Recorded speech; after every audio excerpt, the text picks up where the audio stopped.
Friends, कैसे हो आप लोग। Good morning. स्वागत है आपका हमारा यूट्यूब चैनल सक्सेस वाला। जैसा कि मैं आपको इससे पहले भी क्लास 9th का जो है प्रीवियस ईयर में पूछे जाने वाले क्वेश्चन मैथ का जो है पूरा सारे वीडियो को मैंने वीडियो का अपलोड कर दिया है, तो आप उस वीडियो को जरूर देखें क्योंकि आपके एग्जाम के व्यू से जो है वह बहुत ही इंपॉर्टेंट रहने वाला है। अगर अभी तक में आपने क्या पढ़ा नहीं पढ़ा है, जब तक नहीं उसे आप प्रैक्टिस करोगे तब तक आपको जो है क्वेश्चंस नहीं आएंगे, नहीं बनेंगे। यानी किस टाइप के सीबीएसई जो है पैटर्न क्वेश्चन पूछते हैं आपके एग्जाम में, उससे रिलेटेड जो है मैंने जितने भी सारे क्वेश्चन है आपके पेपर में आ सकते हैं, उसे मैंने प्रीवियस ईयर का पेपर उसे मैंने क्या किया है, सॉल्व किया है।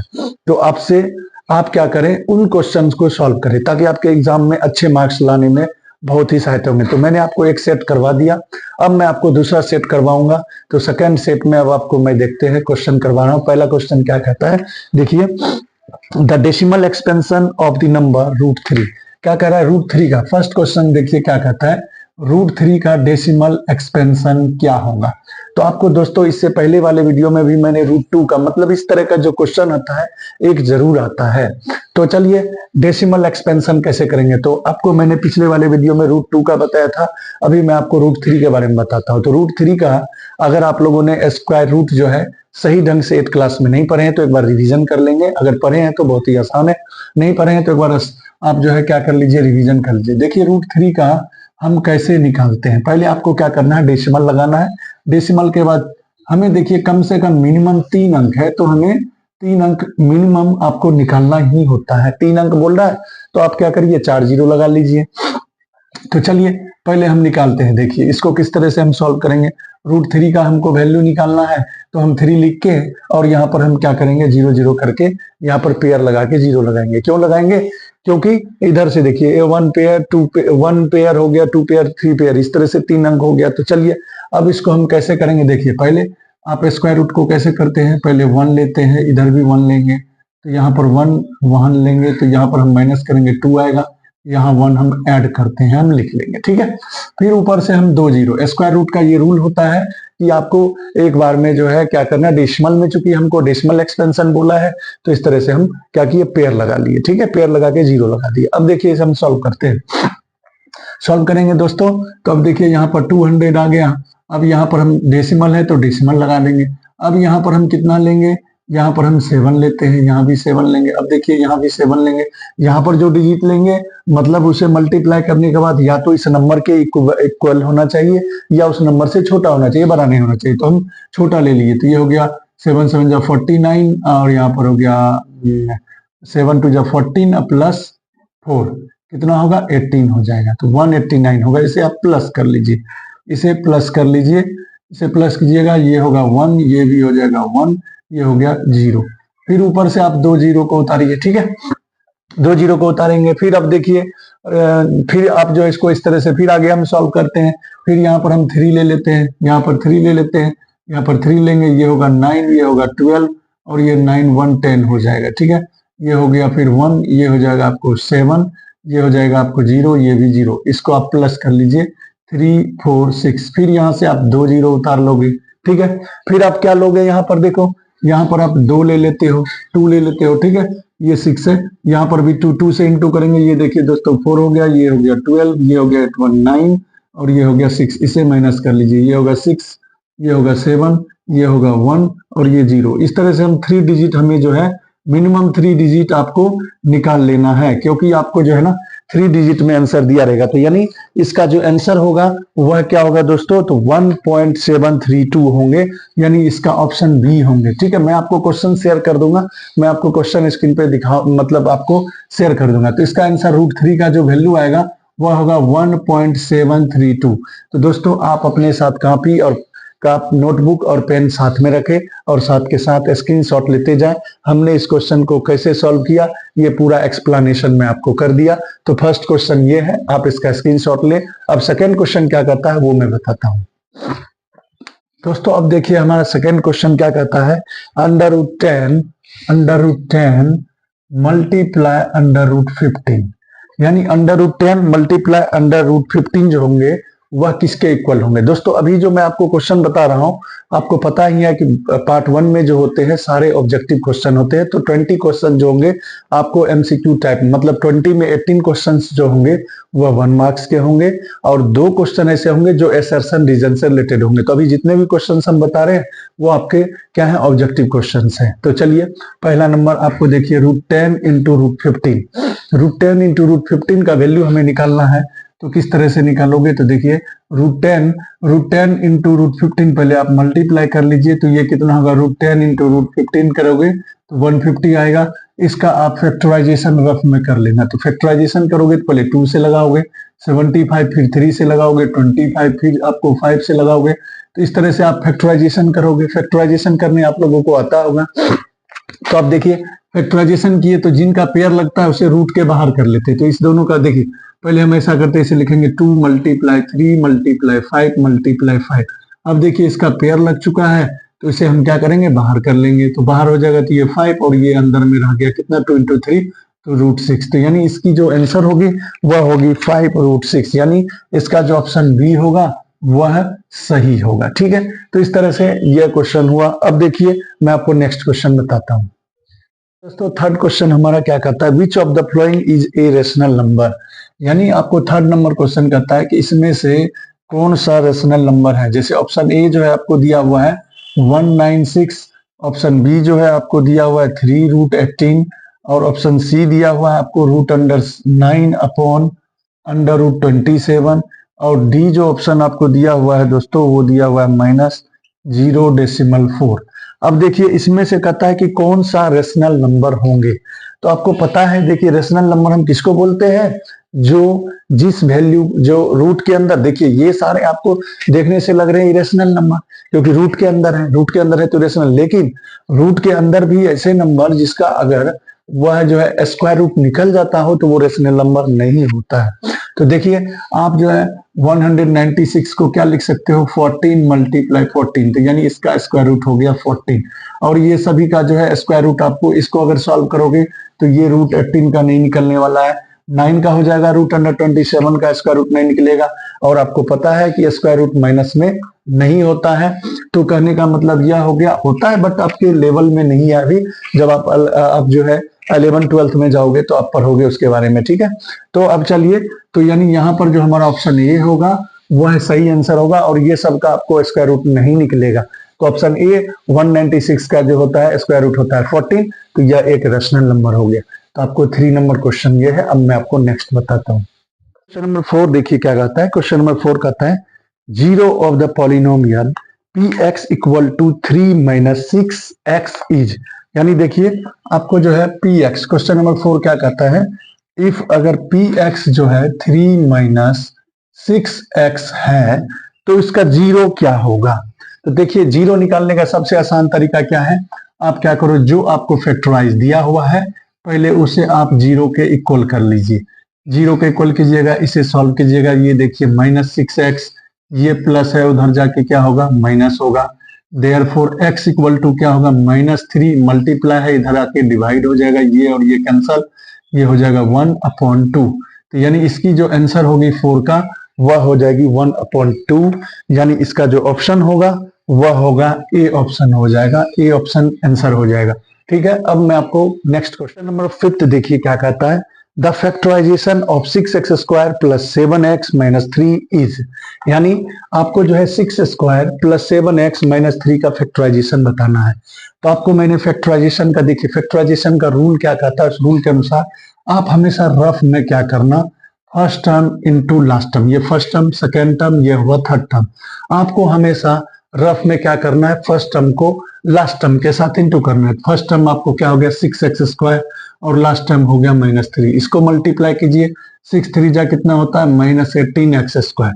अब क्या करना है, आपको जो है फैक्टराइज चूंकि निकालना है तो आपको फर्स्ट इंटू लास्ट कर लीजिए, उसके बाद जो नंबर आता है उसका फैक्टराइजेशन कर लीजिए। फैक्टराइजेशन क्यों करेंगे उसका अभी देखिए, क्योंकि फैक्टराइजेशन हम इसलिए करते हैं उस नंबर का क्योंकि यहाँ पर जो 7x है उसके जगह पर पुट करना है ऐसा वैल्यू, यानी जिसको आप कहते हो middle splitting, splitting middle term भी कह सकते हो, यानी मिडिल टर्म को स्प्लिट करना होता है। तो आपको ऐसा टर्म लेना है जिसको कि आप मल्टीप्लाई करो तो 18 आ जाए, प्लस या माइनस करो तो वो 7 आ जाए। तो अब देखिए यहाँ पर हम जब फैक्टराइजेशन किए तो यहाँ पर 3 3 जा 9 और 2, यानी यहाँ पर हमने क्या किया, एक 9 आ गया और एक 2 आ गया। अब बात रही साइन का, साइन हम किसको प्लस में लेंगे किसको माइनस में लेंगे उसका भी तरीका मैं बताता हूँ। यहाँ पर साइन प्लस है तो बड़े वाले को प्लस में ले लीजिए और जो है छोटे वाले को माइनस में ले लीजिए। अब देखिए इस दोनों को इंटू कीजिए, 9 2 जा 18 प्लस माइनस क्या हो जाएगा, माइनस 18 हो जाएगा। तो यानी हम 7x स्क्वायर को दोस्तों क्या लिख सकते हैं, 9x माइनस 2x माइनस 3। अब देखिए इस दोनों में कॉमन ले लेना है और इस दोनों में कॉमन लेना है, इस दोनों में कॉमन लोगे तो ये 3 के टेबल में आता है तो 3x कॉमन हो गया, यहाँ पर होगा 2x, यहाँ पर हो जाएगा 3। उसी तरह देखिए यह दोनों किसी के टेबल में नहीं आता है तो 1 के टेबल में आएगा, 1 कॉमन लेंगे ये होगा 2x प्लस 3। तो इस तरह से हमारा जो फैक्टराइजेशन यह दोनों हमेशा इक्वल होना चाहिए। तो एक फैक्टराइजेशन हमारा हो गया 2x प्लस 3 और एक फैक्टराइजेशन हमारा हो गया 3x माइनस 1। तो यानी यह हमारा फाइनल आंसर होगा। तो अब हम देख लेंगे ऑप्शन में जो भी होगा। तो देखिए आपको ऑप्शन जो है, ऑप्शन नंबर आपको सी, जो कि यही आंसर दिया हुआ है, तो ऑप्शन सी इसका राइट आंसर हो जाएगा। तो आप इसका स्क्रीनशॉट ले लें। तो अब हम पढ़ेंगे क्वेश्चन नंबर 6। क्वेश्चन नंबर 6 क्या कहता है, देखिए the coefficient of x in the expansion of x minus 3 is, यानी आपको x माइनस 3 का होल स्क्वायर कीजिएगा तो उसमें जो x की कोफिशिएंट होगी वह क्या होगी। तो आपको पता है यह सबसे पहला नंबर किसका, ये देखिए किस आइडेंटिटी पर, यह फॉर्मूला आपने पढ़ा होगा, a माइनस बी का होल स्क्वायर क्या होता है, a square minus 2ab plus B square. तो इस आइडेंटिटी को हम यूज करके पहले इसे एक्सपेंशन कर लेते हैं। तो एक्सपेंशन करेंगे, a के जगह पर लिखेंगे x, तो यानी x का स्क्वायर माइनस 2 इंटू ए हो गया x और b हो गया आपको 3, ठीक है, प्लस बी स्क्वायर मतलब हो गया 3 का स्क्वायर।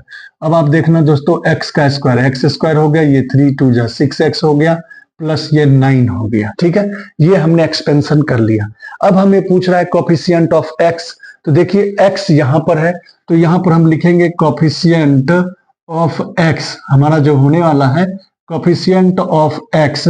अब देखिए यह जो टर्म है x के साथ जो कोफिशिएंट है, कोफिशिएंट का मतलब होता है दोस्तों उसके साथ जो नंबर है विथ साइन।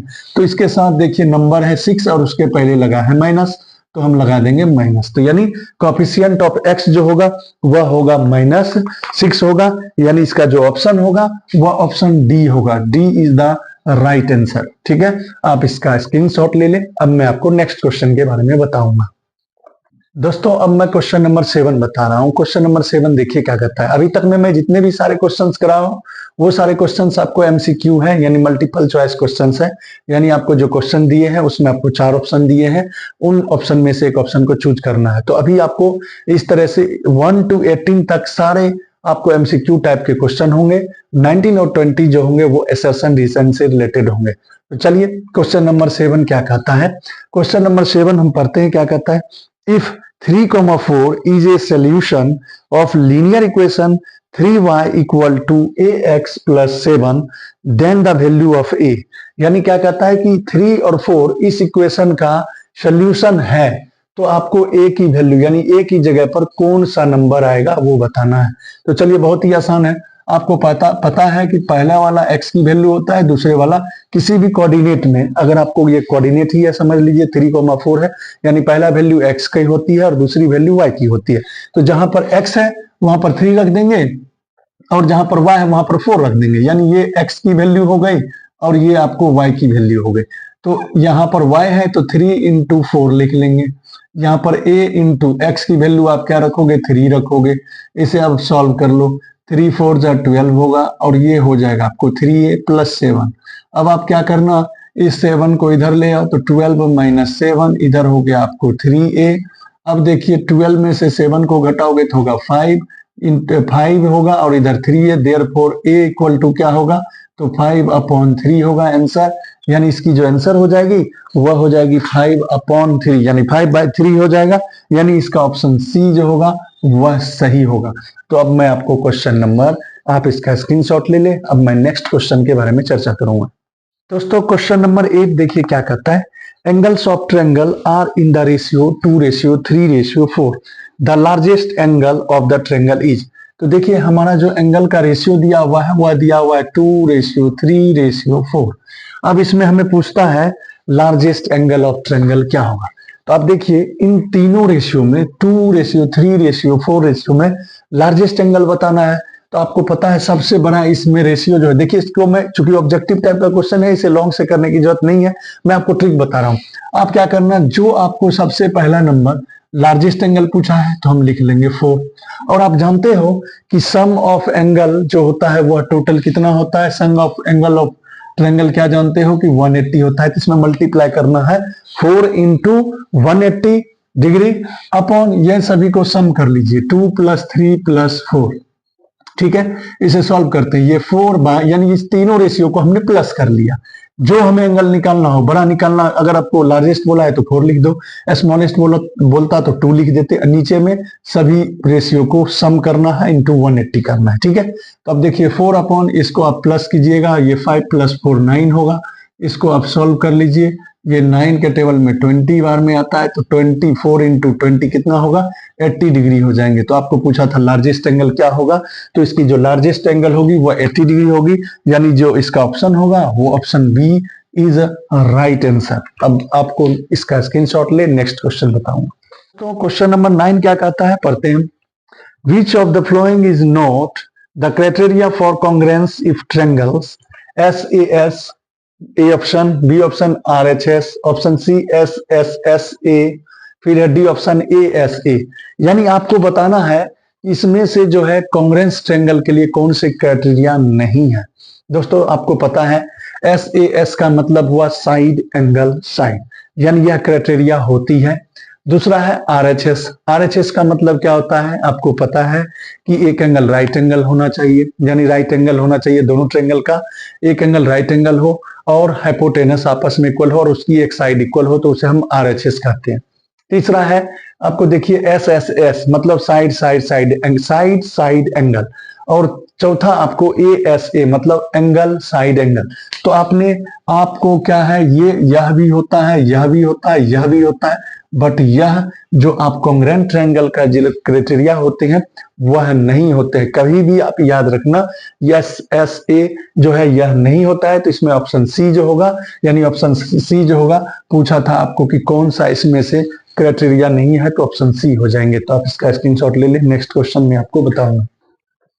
दोस्तों अब मैं आपको क्वेश्चन नंबर 10 के बारे में बताता हूं। क्वेश्चन नंबर 10 क्या कहता है, in triangle ABC BC equal to AB and angle B equal to 80 degree then angle A is equal to. तो देखिए हम क्या करते हैं, क्वेश्चन नंबर 10 में सबसे पहला नंबर एक ट्रायंगल ड्रॉ कर लेते हैं दोस्तों, क्योंकि एक ट्रायंगल ABC की बात की गई है जिसमें कहा गया है BC इक्वल टू AB। मान लीजिए ऐसा करते हैं, ये हो गया A, यह हो गया B और यह हो गया C, ABC। इस तरह से हम क्या किया, नेमिंग दे दिए। अब हमारा कह रहा है AB जो है वह BC के इक्वल है, AB जो है साइड वह BC के इक्वल है, यानी AB यह BC के इक्वल है। ठीक है, angle B equal to 80 degree, यह B जो है आपका 80 डिग्री है। तो पूछता है आपको, क्या पूछता है कि then angle A is equal to, A किसके इक्वल होगा। सबसे पहला नंबर दोस्तों आप जानिए, हमें जो है AB इक्वल टू BC यह हमें गिवन है, और आपको पता है जब दो साइड्स आपस में इक्वल होते हैं तो उसके अपोजिट एंगल भी आपस में इक्वल होते हैं, यानी एंगल A जो होंगे एंगल C के इक्वल होंगे। क्यों होंगे, क्योंकि आपको पता है, क्योंकि थ्योरम कहता है, आपने थ्योरम पढ़ा है कि अगर किसी भी ट्रायंगल में दो साइड्स आपस में इक्वल होंगे तो उसके अपोजिट एंगल भी आपस में इक्वल होंगे। तो यानी अगर मान लेते हैं यह हमारा मान लीजिए एंगल AX है, तो यह भी X होंगे, यह भी X होंगे, दोनों आपस में इक्वल होंगे। रीजन यहां पर लिख देते हैं angle A equal to angle C। Reason में क्या लिखिएगा, angles opposite to equal sides, angles opposite to equal sides are equal, angle opposite to equal sides are equal. हम क्या जानते हैं थ्योरम, कि जब दो साइड आपस में इक्वल होते हैं तो उसके अपोजिट एंगल भी आपस में इक्वल होते हैं। तो ये आपने इसको लेट कर लिया, ये x है तो ये भी आपको x है।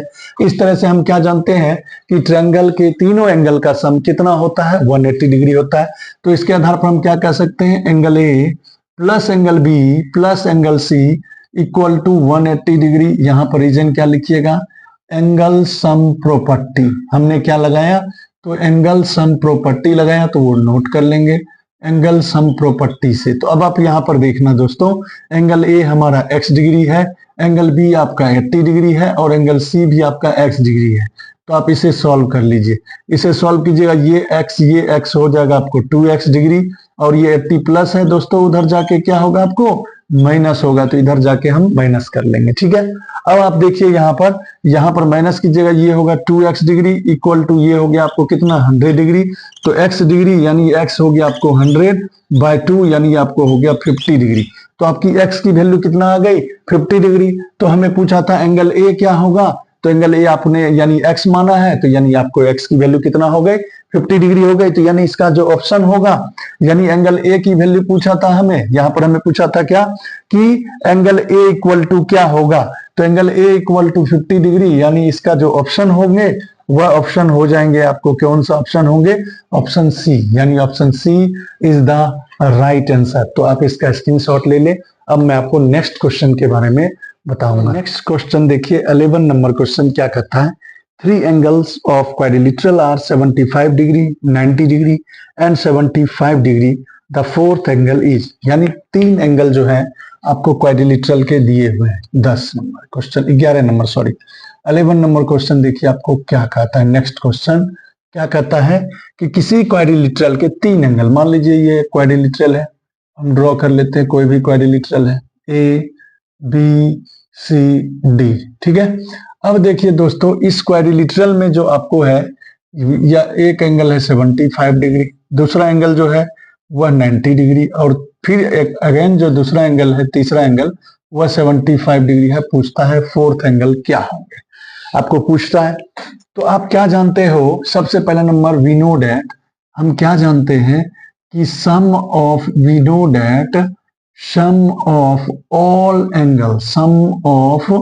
all angles of quadrilateral equal to कितना होता है 360 डिग्री होता है। आप क्या जानते हो कि जितने भी एंगल होंगे, जितने भी, यानी क्वाड्रिलेटरल में 4 एंगल होंगे, तो 4 एंगल का जो सम होंगे वह होते हैं आपको 360 डिग्री। तो वही लिखे, we know that sum of all angles of quadrilateral equal to 360 degree, यानी इन चारों एंगल को अगर हम सम करते हैं तो हमारा जो सम होगा वह कितना होगा 360 डिग्री होगा। तो इसके आधार पर हम कह सकते हैं angle A plus angle B plus angle C plus angle D equal to 360 degree. अब देखिए यहां पर हमारा एंगल ए है 75 डिग्री प्लस एंगल बी है 90 डिग्री, एंगल सी है आपको 75 डिग्री और डी हमें फाइंड करना है, यानी फोर्थ एंगल हमें फाइंड करना है।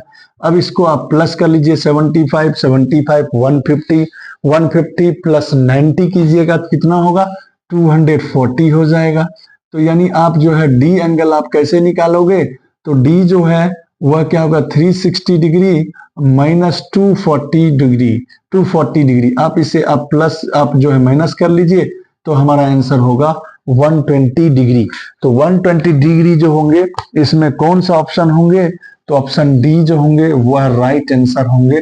तो आप इसे नोट कर लें, इसका स्क्रीनशॉट ले लें। अब मैं आपको नेक्स्ट क्वेश्चन के बारे में बताऊंगा जिसके जो है 1 पेयर साइड्स पैरेलल होंगे। तो आपको याद रखना है, जैसे कोई ये क्वेश्चन नंबर 12 है, तो 12 नंबर क्वेश्चन में देखिए कहता है कि कोई क्वाड्रिलेटरल है जिसका 1 पेयर जो होंगे, 1 पेयर, कोई भी 1 पेयर, मान लीजिए इसका 1 पेयर अपोजिट, यानी मान लेते हैं यह जो है आप जो है फिगर ड्रॉ कर रहे हो, तो आप यहाँ पर देखो 1 पेयर जो है हम इसका पैरेलल कर लेते हैं। मान लीजिए यह जो है आपस में पैरेलल है, A B C D 1 pair, यानी मान लीजिए या तो यह पेयर जो है इस पेयर के क्या है पैरेलल है।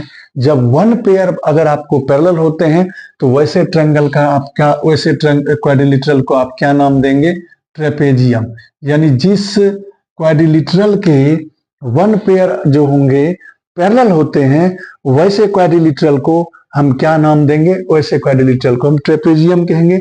यानी इसका ऑप्शन नंबर सी जो होगा वह होगा राइट आंसर। ठीक है, अब मैं आपको नेक्स्ट क्वेश्चन 13 के बारे में बताऊंगा।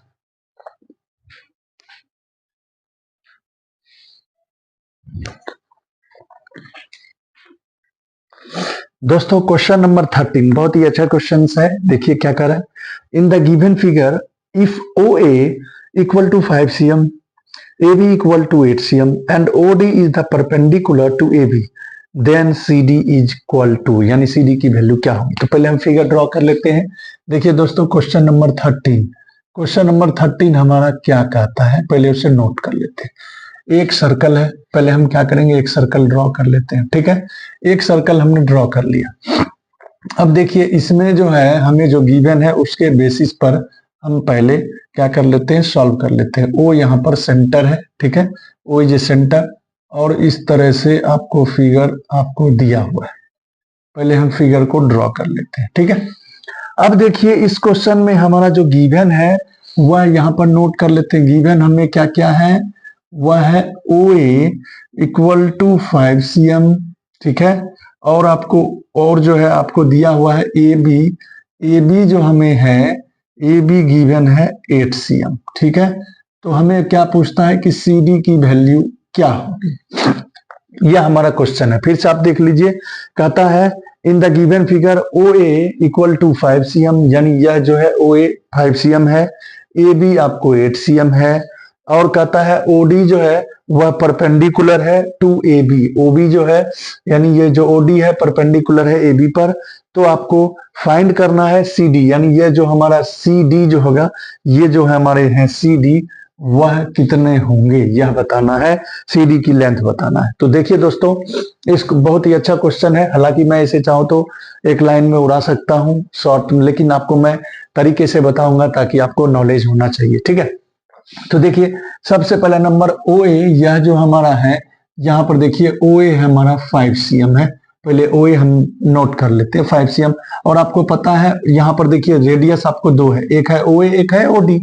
रेडियस आपको दो है क्योंकि सेंटर से सर्कल के किसी भी पॉइंट को टच करती है, सेंटर से सर्कल तक की जो सर्कल के पॉइंट तक की जो डिस्टेंस होती है वह होती है आपको रेडियस। तो ओ ए रेडियस है और देखिए दूसरा ओ डी है, यानी हम कह सकते हैं क्या कि ओ A equal two O D जो है दोनों रेडियस हैं, दोनों क्या है आपको रेडियस हैं, और दोनों की जो वो दोनों जो होंगे वह हो जाएंगे आपको 5 सेंटीमीटर। पहले हम नोट कर लेंगे। ठीक है, यह हो गया 5 सेंटीमीटर। अब दूसरी बात, अब देखिए OD एक परपेंडिकुलर है और AB की, यानी यहां से यहां ये जो AB है वह हमारा दिया हुआ है 8 cm, यानी AB यानी यह टोटल है 8 cm। और आपको क्या पता है यह जो OD है, OD क्या कर रही है, इसको OD है, OD जो है परपेंडिकुलर है, तो परपेंडिकुलर है तो इसका मतलब क्या हुआ, ये 8 है तो ये 4 और ये 4 होगा। यानी हम कह सकते हैं ऐसा लिख सकते हैं OC, या जो OC है परपेंडिकुलर है AB पर, तो इसके आधार पर आप क्या कह सकते हो, AC equal to BC, AC equal to BC हमारा हो जाएगा।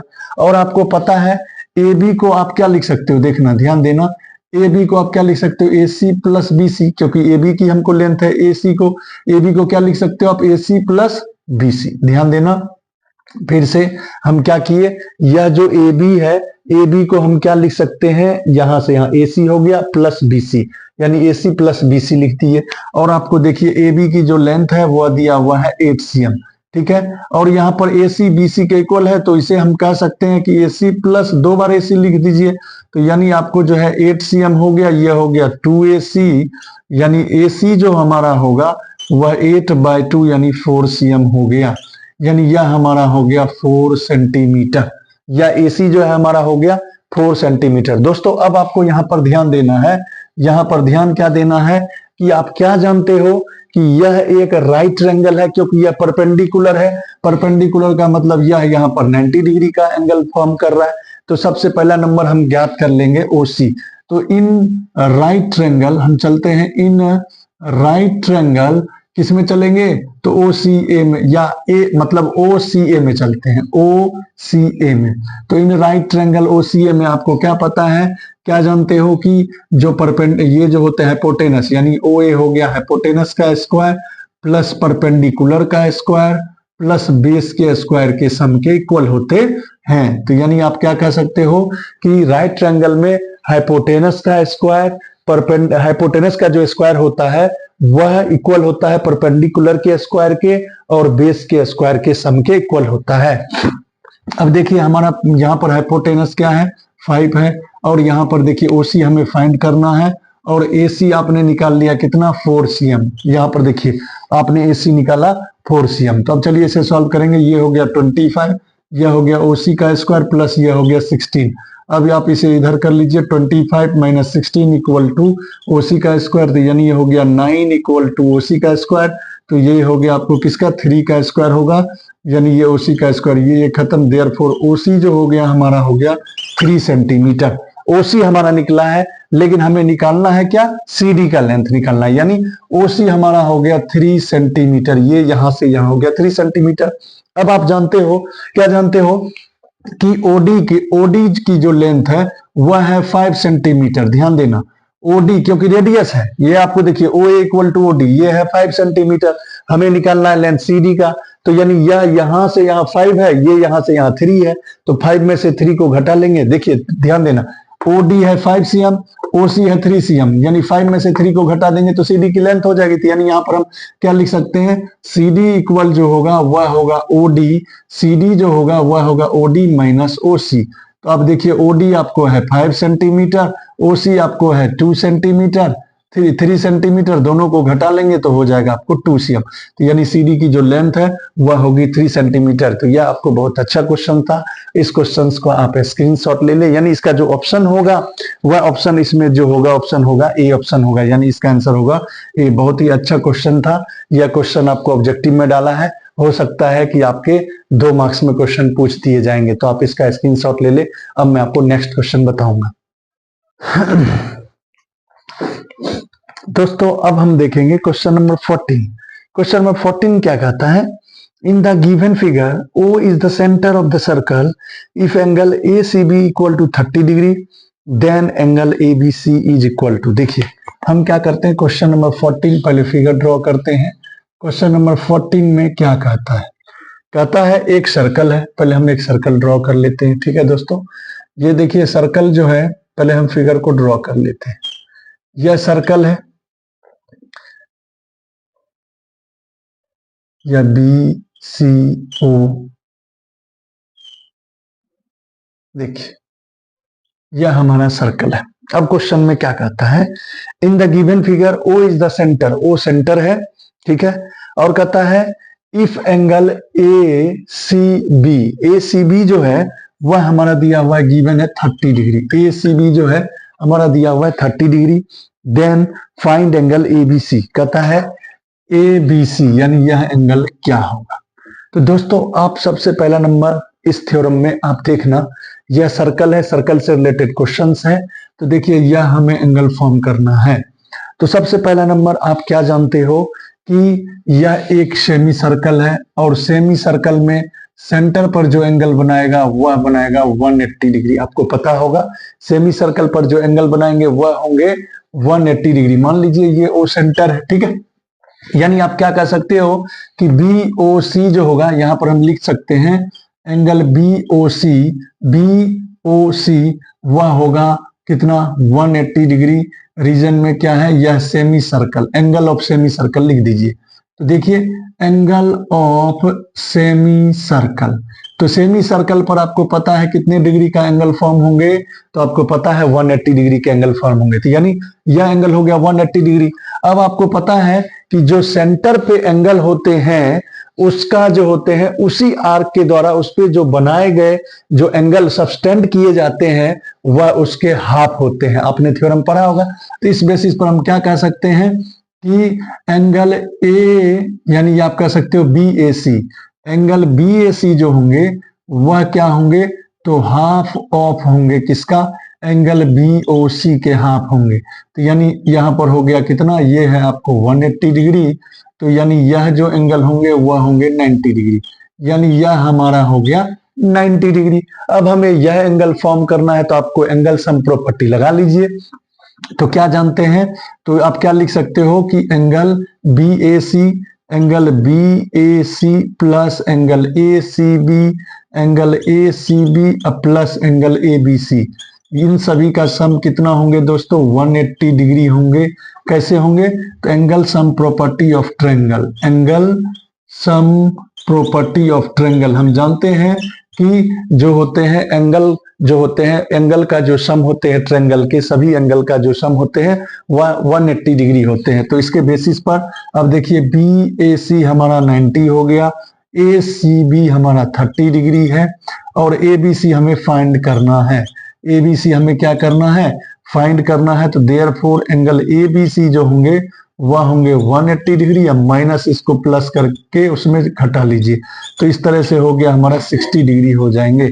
यानी यह जो एंगल होंगे वह हमारे हो जाएंगे 60 डिग्री हो जाएंगे। तो इसका यानी ऑप्शन जो होंगे ऑप्शन हो जाएंगे बी, यानी option B is the right answer. फिर से मैं आपको एक बार समझा देता हूं। देखिए यह एक आपको सेमी सर्कल है, तो सेमी सर्कल पर सेंटर पर जो एंगल बनेंगे वो 180 डिग्री होंगे, और इसके जहां सेंटर पर जो एंगल बनते हैं उसी के द्वारा आर्क में जो एंगल बनाए जाते हैं वह उसके हाफ होते हैं। तो इस तरह से यह हो गया 90, तो ये 90 हो गया, तो यह 90 हो गया, ये 30 हो गया, तो 90 प्लस 30 120, इसमें घटा लेंगे तो ये हो जाएगा एंगल आपको फॉर्म हो जाएगा। तो आप इसका स्क्रीनशॉट ले लें। अब मैं आपको नेक्स्ट क्वेश्चन 15 के बारे में बताऊंगा। नेक्स्ट क्वेश्चन आपको 15th के बारे में बताएंगे। क्वेश्चन नंबर 15 देखिए क्या कहता है हमारा। क्वेश्चन नंबर 15 हमारा क्या कहता है, कहता है the ratio of surface area and volume of sphere of unit radius is. तो देखिए ratio of surface area and volume of sphere, तो पहला नंबर आपको जो है सरफेस एरिया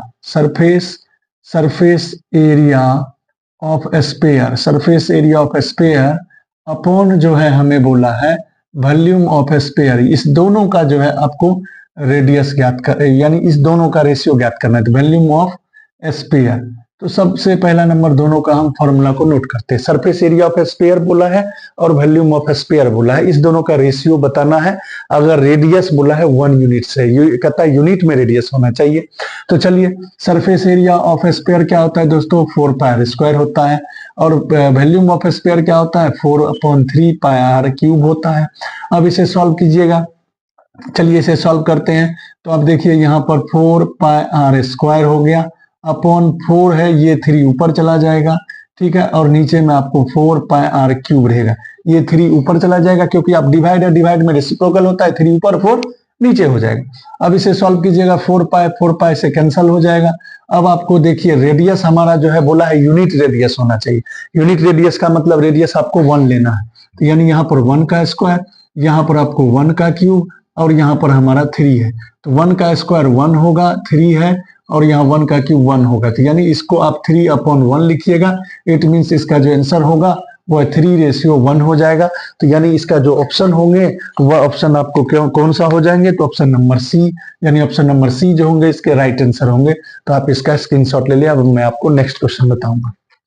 देखिए दोस्तों इस क्वेश्चन में क्या कह रहा है, क्वेश्चन नंबर 16 में the range of the data 25, 18, 20, 22, 16, 6, 17, 15, 12, 13, 32, 10, 19, 10, 11, 20, इसमें कहता है आपको रेंज ज्ञात करने के लिए। तो आप सबसे पहले नंबर जानिए रेंज क्या होता है। रेंज किसको कहते हैं, तो रेंज होता है दोस्तों highest value minus lowest value, यानी हाईएस्ट वैल्यू में से अगर हम लोएस्ट वैल्यू को माइनस करते हैं तो उसे हम रेंज कहते हैं। तो अब इन सभी डाटा में आपको सबसे हाईएस्ट वैल्यू कौन है, देखिए दोस्तों इनमें सबसे हाईएस्ट वैल्यू आपको क्या है 32, तो 32 लिख लेंगे, माइनस सबसे लोएस्ट वैल्यू आपको क्या है, इन सभी में सबसे लोएस्ट वैल्यू आपको क्या है दोस्तों 6 है, तो 6 को माइनस कर लेंगे। तो यानी 32 में 6 को माइनस करेंगे तो हो जाएगा आपको 26, तो यही आपको रेंज हो जाएगा। यानी इसकी जो ऑप्शन होगी वो option number D is the right answer. आप इसका स्क्रीनशॉट ले लें। नेक्स्ट क्वेश्चन मैं आपको बताऊंगा। तो नेक्स्ट क्वेश्चन हम पढ़ते हैं 17 क्या कहता है। क्वेश्चन नंबर 17 के बारे में देखते हैं। क्वेश्चन नंबर 17 हमारा कह रहा है the class interval 50 to 100, 100 to 150, the number 100 is included in. अब देखिए आपको क्लास इंटरवल यानी कह रहा है 50 to 100 है और दूसरा 100 to 150 है। तो अब आपसे क्वेश्चन यह पूछा गया है कि नंबर जो 100 है वह किस क्लास इंटरवल में आएगा, इस वाले में आएगा या इस वाले में आएगा। दोस्तों मैं आपको बता दूं, सबसे पहला नंबर कभी भी क्लास इंटरवल जैसे यहाँ 50 to 100 दिया है तो आपको इसमें 100 वाले में कभी भी 100 नहीं आएगा। इसमें आपको जैसे 50 to 100 दिया है तो आप 50 के बाद जो नंबर आएंगे यानी 50 से 50 या 50 के बाद वाले नंबर को इसमें लेना है, और 100 तक दिया है मतलब 50 और 100 के बीच में लेना है, यानी 100 को नहीं लेना है। 100 आपको हमेशा, अगर जैसे यहाँ 100 to 150 दिया है तो 100 को आप इंक्लूडेड कीजिएगा दूसरे वाले में, तो यानी इसका जो होगा आपको लेना है इस वाले में। तो 100 इंक्लूडेड इन किस क्लास इंटरवल में इंक्लूड होगा, तो 100 to 150। तो आपका इसका जो आंसर होंगे वह आंसर हो जाएंगे बी ऑप्शन, यानी आप जो है कभी भी 100 को 100 से 150 में इंक्लूडेड ना करेंगे, ना कि 50 to 100 में लेंगे। तो इसका ऑप्शन क्या हो जाएगा, आपको ऑप्शन नंबर बी हो जाएगा। तो अब आपको नेक्स्ट क्वेश्चन बताऊंगा मैं, क्वेश्चन नंबर 17 के बारे में दोस्तों बताऊंगा। देखिए क्वेश्चन नंबर आपको 18 के बारे में बताऊंगा। 18 नंबर क्वेश्चन क्या कहता है, बहुत ही इंपॉर्टेंट क्वेश्चन है और ये आपके पेपर में बहुत बार पूछा भी जाता है, तो इस क्वेश्चन को जरूर आप ध्यान से देखिएगा। कहता है question number 18, in a frequency distribution the mid value of a class is 10 and the width of the class is 6, ठीक है, the lower limit of the class is. फिर से देखिए कहता है एक फ्रीक्वेंसी डिस्ट्रीब्यूशन में मिड वैल्यू जो है, mid value of the class is 10, mid value जो है उसकी 10 है और width of the class is 6 है, तो लोअर लिमिट क्या होगा। तो चलिए हम इसे सॉल्व करते, पहले हमें जो दिया हुआ है वो नोट कर लेते। देखिए मिड वैल्यू जो दिया हुआ है वह आपको दिया हुआ है 10 दिया हुआ है, और विड्थ जो दिया हुआ है वह विड्थ ऑफ द क्लास जो आपको दी हुई है वह आपको दी हुई है 6। तो हमें पूछता है लोअर लिमिट क्या होगा, लोअर लिमिट क्या होगा आपको बताना है। तो देखिए दोस्तों मैं आपको एक फॉर्मूला बताता हूं, उस फॉर्मूला के द्वारा आप कभी भी याद रखिएगा, कभी भी भूलिएगा मत। देखिए लोअर लिमिट आपको कभी भी निकालने के लिए बोलता हो, अगर हमें मिड वैल्यू और विड्थ ऑफ द क्लास दिया हो तो इसके लिए मैं आपको फॉर्मूला बता देता हूं।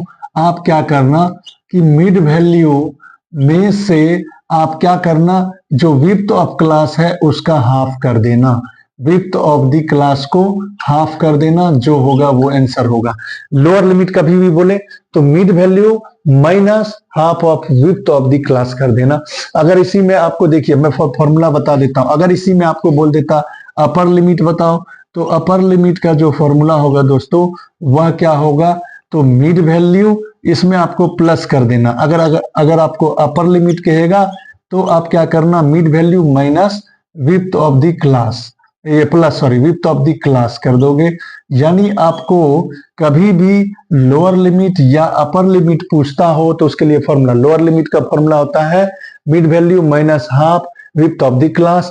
अगर अपर लिमिट पूछता हो तो क्या होगा, mid value plus half width of the class. यानी आपको लोअर लिमिट में माइनस करना है विड्थ ऑफ क्लास को आधे करके, और अपर लिमिट में क्या करना है, विड्थ ऑफ द क्लास को प्लस कर देना हाफ करके। तो चलिए यहाँ पर हमारा मिड वैल्यू क्या दिया हुआ है 10 है, और यहाँ पर half into width of the class आपको कितना दिया हुआ है 6, तो इसको डिवाइड कर लीजिए। तो ये हो गया कितना 10 माइनस 3, यानी इसका जो आंसर होगा वह हो जाएगा आपको 7। तो 7 आपको देखिए कौन सा ऑप्शन है, तो इसमें ऑप्शन नंबर जो होंगे आपको वह ऑप्शन नंबर हो जाएंगे इसमें बी, यानी बी जो होंगे इसका राइट आंसर होगा। तो आप इसका स्क्रीनशॉट ले ले। अब जो मैं आपको नेक्स्ट क्वेश्चन बताऊंगा दोस्तों, क्वेश्चन नंबर अब मैं आपको बताऊंगा 19 और 20, जो कि एसर्शन रीजन से आपको रिलेटेड होंगे। तो एसर्शन रीजन में आपको मैं बता देना चाहता हूं, एसर्शन रीजन में आपको 4 ऑप्शन जो होंगे उसमें कैसे ए लिखना है, कैसे बी, कैसे सी, कैसे डी, आपको मैं एक बार बता देता हूं। ऑप्शन ए जो है कब लिखते हैं, जब both assertion and reason are true, यानी दोनों असर्शन और रीजन अगर दोनों सही होते हैं और रीजन जो है करेक्ट एक्सप्लेनेशन करता हो असर्शन का, रीजन जो आपको दिया है वो अगर ए के बारे में असर्शन के बारे में एक्सप्लेनेशन करता हो तो आपको ऑप्शन बी देना है।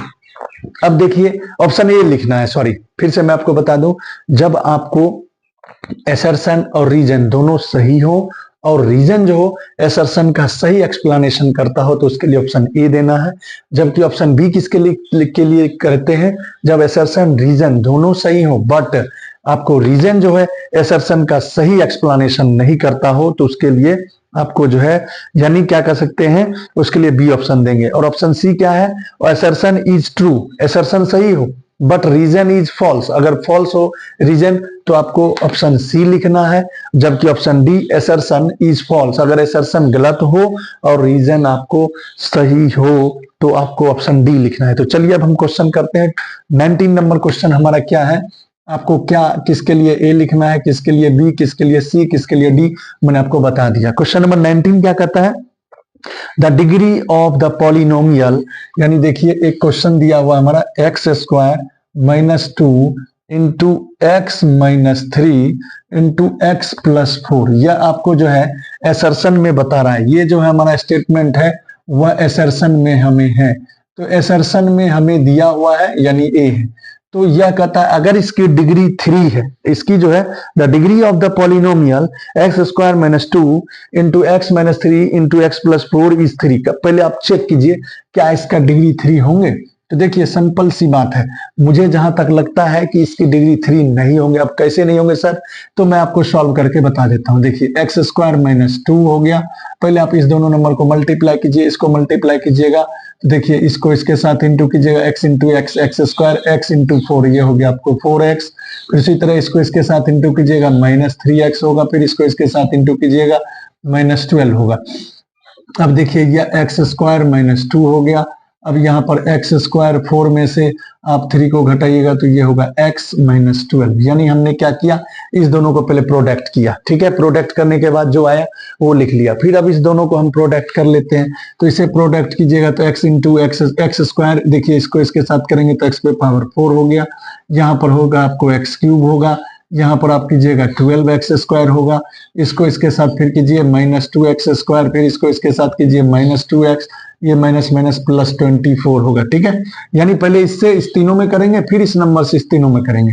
अब आप यहाँ पर देखिए चूंकि यहाँ पर आ गया, इसे अगर आप एक लाइन और बढ़ाओगे तो ये एक्स पे पावर 4, ये एक्स क्यूब हो गया, इस दोनों लाइक टर्म है तो इसको आप प्लस कर लीजिए, ये होगा 14 x square minus 2 x plus 24।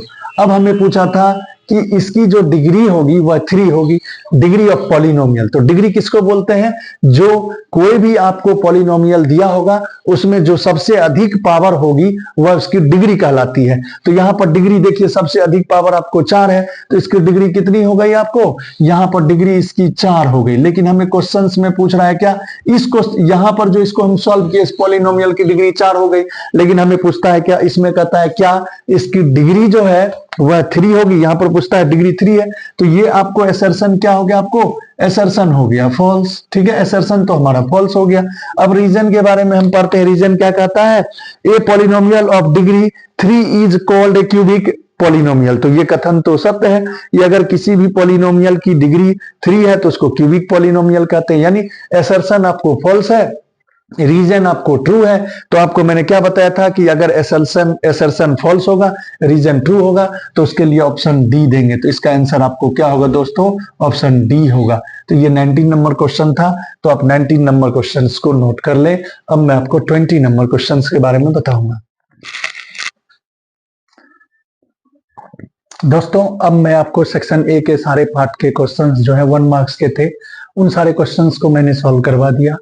तो अब जो है मैं आपको सेक्शन बी के बारे में बताऊंगा। सेक्शन बी में जो है आपको 5 क्वेश्चंस होंगे जो कि 2 मार्क्स के होंगे। तो चलिए उन सारे क्वेश्चंस को हम अब सॉल्व करेंगे। तो चलिए क्वेश्चन नंबर 21 क्या कहता है, देखिए find the value of x if, जो है अगर आपको जो है 21 क्वेश्चंस में पहले देखते हैं क्या कहता है।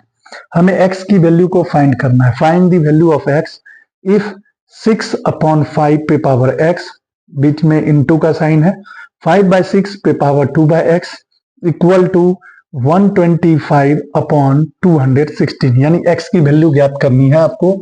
अगर आपको क्वेश्चन है, देखिए 6/5 पे पावर x इंटू 5/6 पे पावर 2x इक्वल टू 125/216, यानी यह हमारा क्वेश्चन है। इसमें जो है हमें x की वैल्यू फाइंड करनी है, और यह जो क्वेश्चन है आपको 2 मार्क्स के क्वेश्चन हैं। तो चलिए इसको हम कैसे सॉल्व करेंगे। बहुत ही आसान तरीका है इसमें x की वैल्यू को फाइंड करने का। मैं आपको तरीका बता रहा हूं। आप सबसे पहले क्या करना, देखो यहां पर आप देखो सबसे पहले नंबर सभी के जो यहाँ जैसे 6/5 है, यहाँ 5/6 है, तो यह नंबर पे कोई पावर नहीं है, तो पहले इसे भी हम पावर के रूप में ले आते हैं, क्योंकि अगर पावर के रूप में ले आएंगे तो फिर किसे क्या चेंज करना है वो हमें पता लग जाएगा।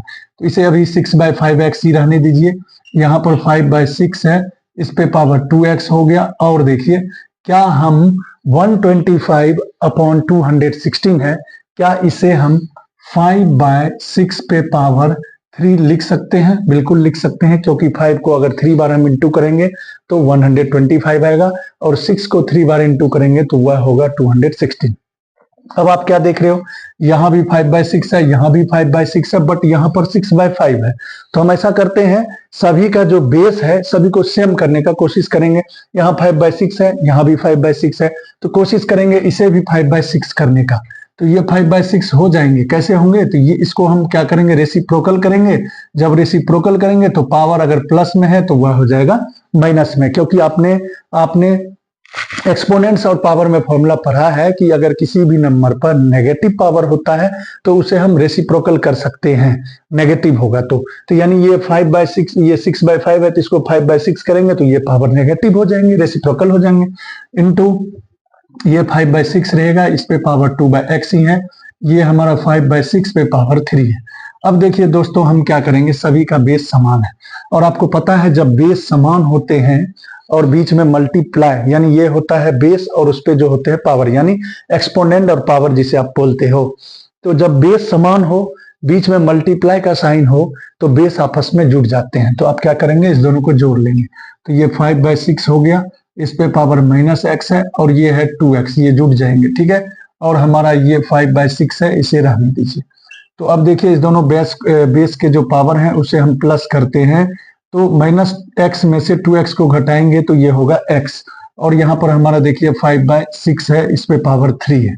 और आपने यह भी पढ़ा है कि अगर बेस जब समान हो और बीच में बराबर के साइन हो, when the base are same, जब बेस सेम हो और पावर बेस सेम हो और बीच में इक्वल का साइन होते हैं, तो पावर भी आपस में इक्वल हो जाते हैं। यहाँ पर ये दोनों बेस समान है, देखिए यहाँ भी 5/6 है, यहाँ भी 5/6 है। जब बेस सेम हो, बीच में इक्वल का साइन है, तो पावर भी समान हो जाएंगे, यानी x इक्वल टू हमारा क्या होगा, 3 आंसर हो जाएंगे। यानी आप जो है यहाँ पर क्या कह सकते हो, x की वैल्यू जो होगी वह 3 होगी। तो हमें x की वैल्यू को फाइंड करना था, तो x की वैल्यू हमने फाइंड कर लिया। तो आप क्या कीजिए, इस क्वेश्चन का स्क्रीनशॉट ले लीजिए। अब मैं आपको नेक्स्ट क्वेश्चन 22 बताऊंगा।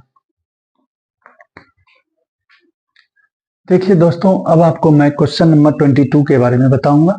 22 क्वेश्चन क्या कहता है, find 2 irrational numbers between 5/7 and 6/7।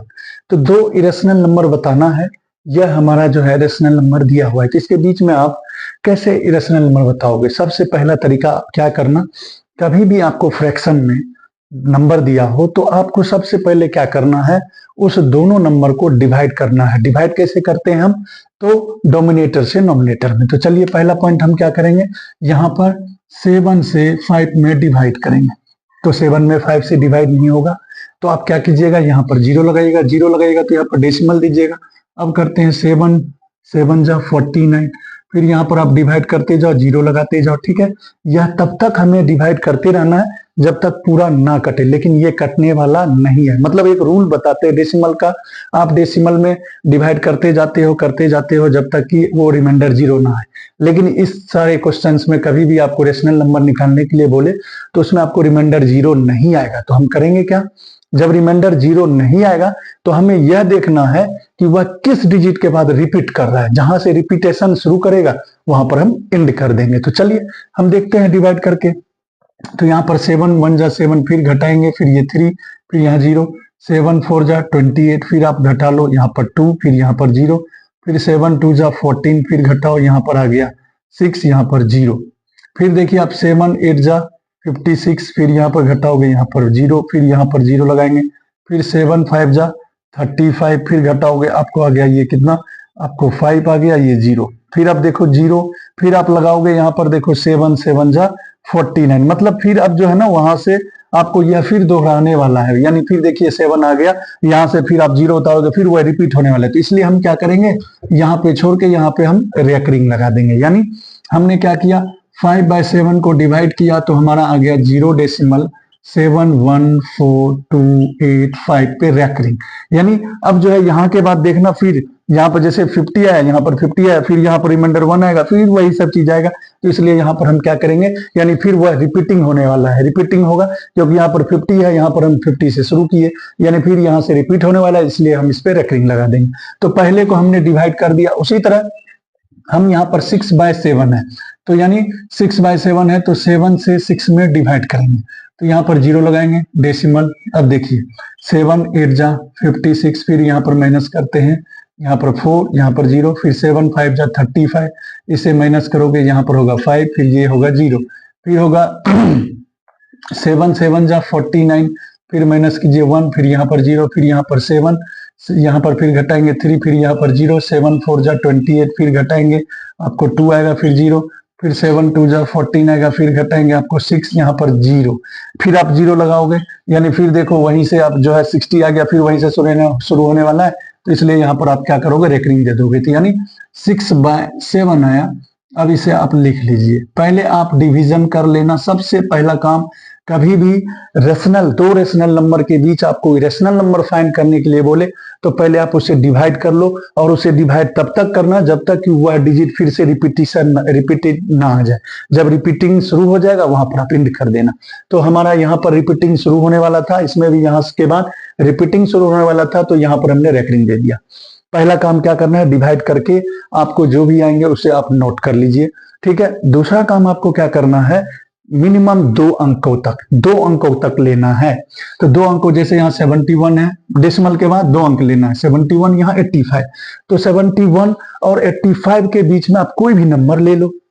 71 के बाद क्या आएगा, 72 आएगा, 73 आएगा, 74 आएगा, यानी 85 के बीच में। तो आप उसमें से कोई भी नंबर चूज करके उसे आप रिपीटिंग करते चलो। जैसे हम 71 के बाद अब यहाँ पर हम लिखेंगे, यहाँ पर लिख देंगे 2 इरेशनल नंबर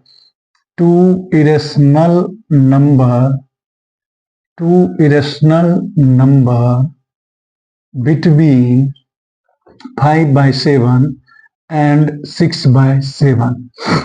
तो 5/7 और 6/7 के बीच में इरेशनल नंबर कौन कौन होगा, यहाँ 71 और 85 के बीच में कोई भी नंबर ले लिए, तो हमने चूज कर लिया 72, फिर यहाँ 0 लगाएंगे, 72 फिर 2 0, मतलब इस तरह से करना है, 1 0 2 0 फिर 3 0 फिर 72 फिर 4 0, इस तरह से करते हुए डॉट डॉट डॉट डॉट कर दीजिए।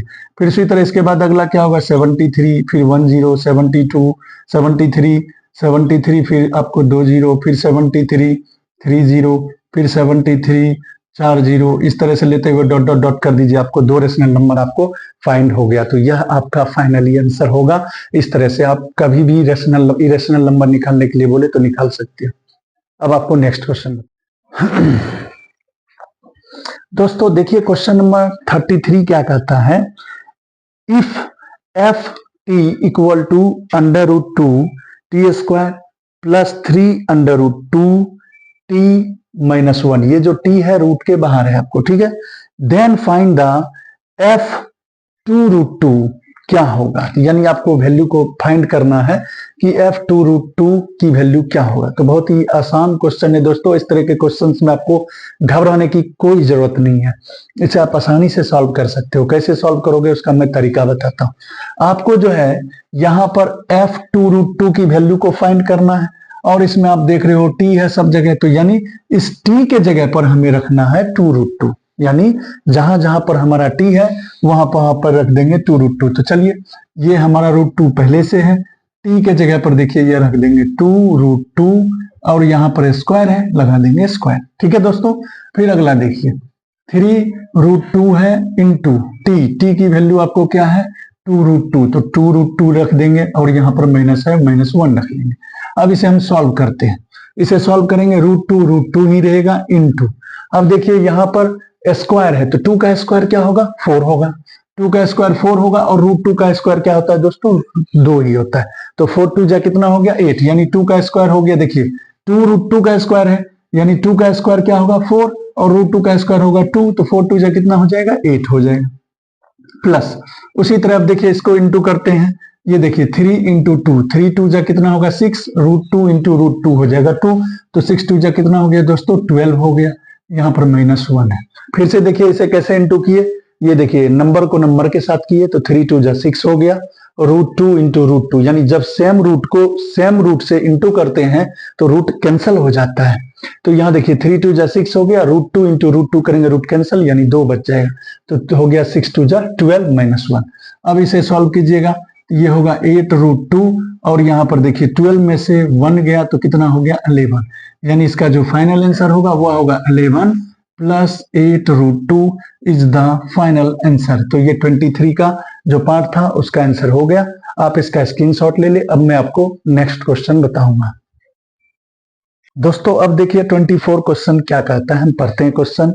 If x minus a is a factor of x cube minus ax square plus 2x plus a minus 1, then find the value of a। Find the value of a यानी कहता है कि अगर x minus a जो है किसी, ये जो है फैक्टर है किसी पॉलिनोमियल, जो पॉलिनोमियल दिया हुआ है x cube minus ax square plus 2x plus a minus 1, तो देन हमें इस a के जगह पर ये जो a दिया हुआ है इस a का क्या वैल्यू होगा, यानी इस a के जगह पर जो नंबर आने वाले हैं उसका वैल्यू बताइए। तो देखिए इस तरह के क्वेश्चंस आपके एग्जाम में जरूर आएंगे ही आएंगे, 100% इस तरह का क्वेश्चंस आपके पेपर में, एनुअल पेपर में आना है, ये मैं आपको गारंटी के साथ बता देता हूं। हाँ, भले आपको डिजिट चेंज रहेगा लेकिन प्रोसेस जो मैं अभी बता रहा हूं प्रोसेस वही रहेगा।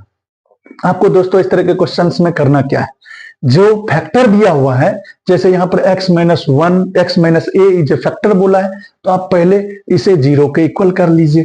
तो आप सबसे पहले क्या करना दोस्तों, यहाँ पर जैसे x minus a is a factor बोला है तो x minus a equal to 0, यानी x की वैल्यू को आपको फाइंड कर लेना है। तो ये माइनस है, उधर जाएगा प्लस, यानी x की वैल्यू आप क्या कर लिए, आप x की वैल्यू फाइंड कर लिए। तो x की वैल्यू हमारा हो गया a।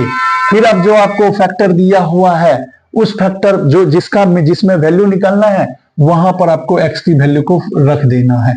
तो x की वैल्यू हमारा क्या आया, a आया, तो जहां जहां x है दोस्तों वहां पर रख देना है a। तो a का क्यूब यहाँ पर a इंटू यहाँ पर a की वैल्यू, आपने x की वैल्यू a निकाला तो a स्क्वायर, प्लस यहाँ पर देखिए 2 इंटू एक्स के जगह पर a, फिर यहाँ पर a है, फिर -1 है इक्वल टू 0। फिर से देखिए मैंने क्या बताया, आपको सबसे पहला जो फैक्टर बोलता है उससे x की वैल्यू को फाइंड कर लीजिए, और x की जो वैल्यू आती है इस पॉलिनोमियल में जहां जहां x है वहां रख दीजिए। तो यहाँ पर देखिए x क्यू है तो x क्यू यानी x की वैल्यू a निकालें तो a का क्यू माइनस ये a हमारा दिया हुआ है a रहने देंगे, x स्क्वायर है यानी a का स्क्वायर कर देंगे। फिर देखिए प्लस 2x है तो x की जगह पर a रख दिए, ये प्लस a माइनस a जैसे है वैसे रहने दिए, सिर्फ x की जगह पर a रख दिया। अब इसे सॉल्व कीजिए तो ये होगा हमारा a क्यूब माइनस ये देखिए a और a का स्क्वायर करेंगे तो ये a स्क्वायर ये a है तो ये हो गया आपको a क्यूब हो गया, प्लस यह 2a plus a minus 1 equal to 0। अब आप इसे सॉल्व करोगे, ध्यान देना, ये प्लस में a क्यूब माइनस में a क्यूब कैंसिल हो जाएगा, और यहाँ पर 2a प्लस a कितना हो जाएगा, 3a हो जाएगा, और ये माइनस है उधर जाके प्लस हो जाएगा। देयरफॉर a इक्वल टू कितना हो जाएगा, ये आपको a/3 हो जाएगा, इसका आंसर a/3 हो जाएगा। तो आपको इस तरह के क्वेश्चंस एग्जाम में आएंगे तो इसे जरूर प्रैक्टिस करना। आप इसका स्क्रीनशॉट ले लो, इसी में और आपको दूसरा क्वेश्चन और पार्ट है मैं उसे भी सॉल्व करवाता हूँ। 24 में और पार्ट है, देखिए for what value of z की वैल्यू क्या होगी यदि x cube minus 2z square plus 16 is divisible by x plus 2। यानी आपको पूछता है कि यहाँ पर जो z है इस z के जगह पर z की वैल्यू क्या होगी अगर यह x प्लस 2 से डिविजिबल है। तो देखिए आपको सबसे पहला नंबर डिविजिबल का कोई भी क्वेश्चन आएगा आपको पॉलिनोमियल से रिलेटेड ही होता है, तो डिविजिबल वाले क्वेश्चन में आपको क्या करना है, रिमाइंडर थ्योरम लगाना है। तो चलिए हम क्या करेंगे, by remainder theorem. Remainder theorem क्या कहता है, जो आपको जिससे डिविजुअल है पहले उसको आप उससे x की वैल्यू को फाइंड कर लीजिए। तो x प्लस 2 से यह डिविजुअल है तो आप क्या कीजिए, x प्लस 2 इक्वल टू आप कर लेना 0 और आप x की वैल्यू को फाइंड कर लेना। तो x इक्वल टू कितना हो गया, -2 आ गया। अब आपका जो यह दिया हुआ है जिसमें वैल्यू निकालना है वहां पर आप क्या करना कि x की वैल्यू को पुट कर देना। तो आपको जो क्वेश्चन है x³ - 2zx² + 16 = 0। देखिए दोस्तों, इस तरह का क्वेश्चन कभी भी आए तो जिससे डिविजिबल बोल दे या आपको इसके जगह पर कभी कभी फैक्टर बोल देता है, तो आप क्या करना, उस क्वेश्चन में पहले x की वैल्यू को फाइंड कर लेना और x की वैल्यू जो भी आएंगे उसे उस पॉलिनोमियल में पुट कर देना। पुट करने के बाद जो आपको आएंगे वैल्यू वो उसका आंसर हो जाएगा। तो इसी तरह हमने क्या किया, या डिविजुअल है तो हमने x + 2 = 0 किया, x की वैल्यू हमने फाइंड किया, प्लस है उधर जाके माइनस। अब इसे हम क्या करेंगे, जहां जहां x है वहां पर वैल्यू रख देंगे। तो यहाँ पर x है तो यहाँ रख देंगे -2 का होल क्यूब, यहाँ पर 2 × z × x के जगह पर रख देंगे -2, यहाँ पर स्क्वायर है स्क्वायर लगा देंगे, + 16 = 0। अब इसे सॉल्व कीजिए, -2 का क्यूब कीजिएगा तो -8 होगा। अब देखिए इसे सॉल्व करते हैं। अब देखना यहाँ पर -2z है और यहाँ पर देखना 2 का स्क्वायर करोगे तो +4 हो जाएगा, क्योंकि -2 का स्क्वायर करेंगे +4 हो जाएगा। यहाँ पर हो गया आपको +16 = 0। अब इसे सॉल्व कीजिए, ये देखिए ये -8 है, इस दोनों को इंटू करेंगे तो -8z होगा, + 16 = 0। अब देखना ये -8z = आप इसको घटाओगे, 16 में से 8 को घटाओगे तो ये 8 हो जाएंगे, = 0 होंगे। -8z ये प्लस है, उधर जाके कितना हो जाएगा, माइनस होगा। देयरफॉर z = -8 अपॉन -8, यानी इसे सॉल्व कीजिएगा तो आपको z की वैल्यू कितनी हो जाएगी, 1 हो जाएगी। तो आपको मैंने क्या बताया तरीका, आसान तरीका। आप क्या करना, जब कभी भी कोई क्वेश्चन हो, अगर बोलता हो डिविजुअल हो, तो रिमाइंडर थ्योरम के द्वारा जो दिया हुआ है उससे पहले x की वैल्यू को फाइंड कर लीजिए। जिससे डिविजुअल बोला है रिमाइंडर थ्योरम लगा के उससे पहले x की वैल्यू फाइंड कीजिए और जो x की वैल्यू आती है उसे उस पॉलिनोमियल में रख दीजिए। रखने के बाद जो आप सॉल्व करके आएगा वही उसका आंसर हो जाएगा। तो यहाँ पर पूछा z की जगह पर कौन सा नंबर आएगा, क्या होगी z की वैल्यू, तो z की वैल्यू 1 होगा। तो आप इसे स्क्रीनशॉट ले लें। मैं अब आपको नेक्स्ट क्वेश्चन बताऊंगा, क्वेश्चन नंबर 25 के बारे में बताऊंगा। देखिए 25 नंबर क्वेश्चन क्या कहता है।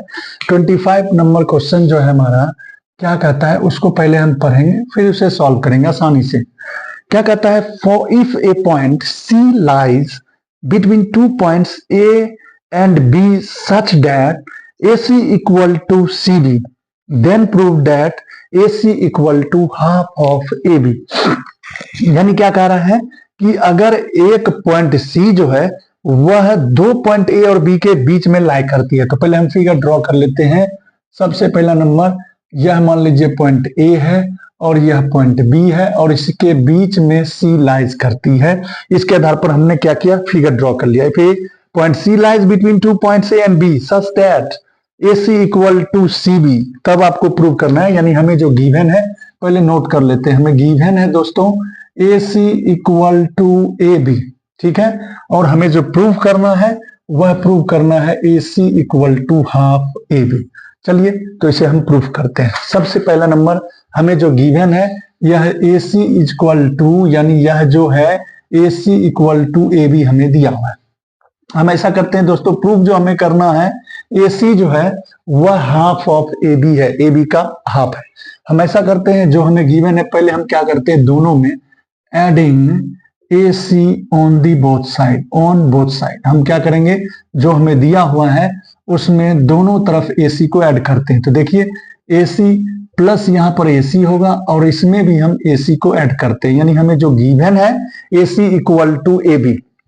आपको पता है कि यह यूक्लिड से रिलेटेड क्वेश्चन, यूक्लिड के चैप्टर के आपको सवाल है, क्वेश्चंस है। तो यूक्लिड में आपने पढ़ा होगा कि किसी भी आप जो है आपको जो दिया हुआ है पॉइंट्स में आप ऐड करेंगे तो इक्वल होगा, माइनस करेंगे तो इक्वल होगा। तो ये सब चीजें आपने यूक्लिड्स में पढ़ा होगा। तो इसी तरह हमने क्या किया, AC = AB, यानी अगर सेम चीज दोनों तरफ ऐड करेंगे तो वह इक्वल ही होता है।